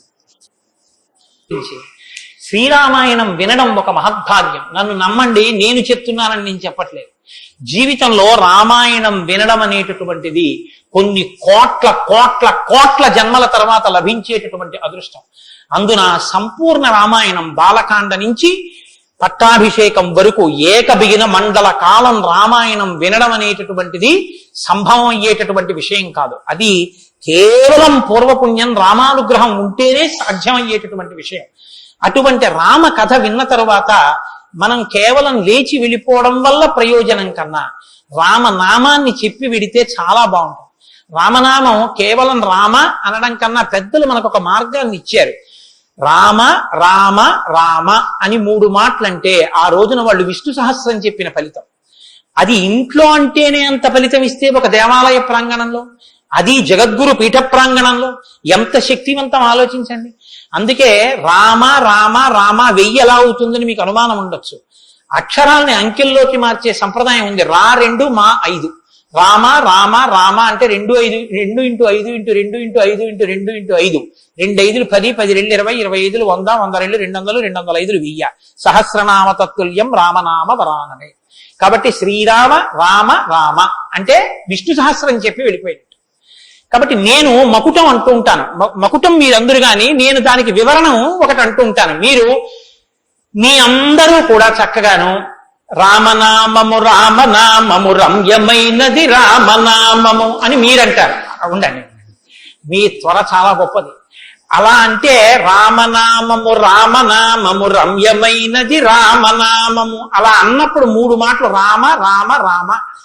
మీరు ఎన్ని మాటలు అన్నారో అన్ని మాటలు విష్ణు సహస్రం చెప్పింది. పైగా మీరు ఒకటి గుర్తు పెట్టుకోండి, నేను పూర్తి విశ్వాసంతో చెప్తున్నాను. వ్యక్తిగత అనుభవాలు వేదికల మీద చెప్పడం నాకు ఇష్టం ఉండదు. శ్రీరామాయణం జరగడానికి అందరికన్నా ముందే స్వామి హనుమ వస్తాడు. అందుకే రామాయణం చెప్పేటప్పుడు హనుమ కోసం ఒక ఆసనం వేస్తారు. ప్రచ్ఛన్న రూపంలో వచ్చి కూర్చుంటారు. అదిగో ఆ ఆసనం అదే. రామచంద్రమూర్తి పాదాల దగ్గర ఖాళీగా ఉంచిన ఆసనం ఎవరికంటే హనుమ కొరకు. దాని మీద వారు కూర్చుంటారు. అందుకే పుష్పాలంకారంతో శోభింప చేస్తారు. ఆయనకి ఆ పూలహారం వేశాను. రామనామం చెప్తుంటే ఆయన ఇలా చూస్తూ ఎవరా రామనామం చెప్తున్నారో పొంగిపోతారట. రాముడు హనుమ ప్రీతి పొందేస్తారు. ఎంత అసలు సీతమ్మ పరవశించిపోతుంది. నేను మీకు ఇప్పుడే చెప్పాను, వాక్కు ఉన్నది ఒక్క మనుష్య జన్మకి. అది మన భాగ్య విశేషం చెప్పగలగడం. రోజు అలాని మీతో నేనేం గంట సేపు చెప్పించాను. ఒక్క 11 పర్యాయాలు అందులో నాకు ఏది అనిపించాలనిపిస్తే అవి అనిపిస్తూ ఉంటాను. నేను వివరణతో కూడిన మాట అంటాను, మీరు రామనామము రామనామము రమ్యమైనది రామనామం. నేను గొప్పకి చెప్పట్లేదు, మీతో ఓ మాట మనవి చేస్తా. నేను అయ్యప్ప స్వామి దేవాలయంలో సంపూర్ణ రామాయణ ప్రవచనం చేసిన రోజుల్లో ఇది అనిపించేవాళ్ళం. రామాయణం అయిపోయిన తర్వాత రామాయణం సీడీలు ప్రపంచవ్యాప్తంగా అన్ని దేశాలకి వెళ్ళాయి. అయితే అమెరికా నుంచి నాకు ఫోన్లు వచ్చాయి, గురుగారు ఒక్కసారి వినండి అని. వాళ్ళు ప్రతిరోజు రామాయణం వినేటప్పుడు ఖాళీ కుర్చీ వేసి టేప్ రికార్డర్ పెట్టి 6:25 అవుతుంటే కోటేశ్వరరావు ఉపన్యాసానికి వస్తున్నారని భావన చేసుకుని వాళ్ళు టేప్ రికార్డర్ ఆన్ చేసి ఉపన్యాసం వినేసి నేను చెప్తుంటే వాళ్ళు రామనామం చెప్తూ అమెరికాలో వాళ్ళందరూ కలిసి పట్టాభిషేకానికి ఊరేగింపుగా ఉపన్యాసంలో ఎలా చెప్పానో అలా వెళ్ళి పట్టాభిషేకం చేస్తూ వాళ్ళు ఫోన్లో నాకు వినిపించారు. ఎందుకని అంటే నేను సముద్రం దాటి రాను అన్నాను, అందుకని నేను వెళ్ళలేదు పాపం చూడ్డానికి. కానీ ప్రపంచంలో ఎన్ని దేశాలలోనో అలా చెప్పుకుని ఎన్ని కోట్ల రామనామం జరిగిందో, ఎన్ని చోట్ల పట్టాభిషేకాలు జరిగాయి. మళ్ళీ ఆనాడు సంపూర్ణ రామాయణం చెప్పించాడు రామచంద్ర ప్రభు. ఈనాడు మళ్ళీ గుంటూరు శారదాపీఠంలో చెప్పగలుగుతున్నాం. కాబట్టి మీ అందరూ కూడా చక్కగా భక్తి శ్రద్ధలతో చెప్పండి. ఒక సంప్రదాయానికి దీన్ని ఆవిష్కరిస్తున్నాం. ఇవాళ మీ అందరికీ కూడా దీన్ని బహుమానం చేస్తారు. మీ అందరూ కూడా చక్కగా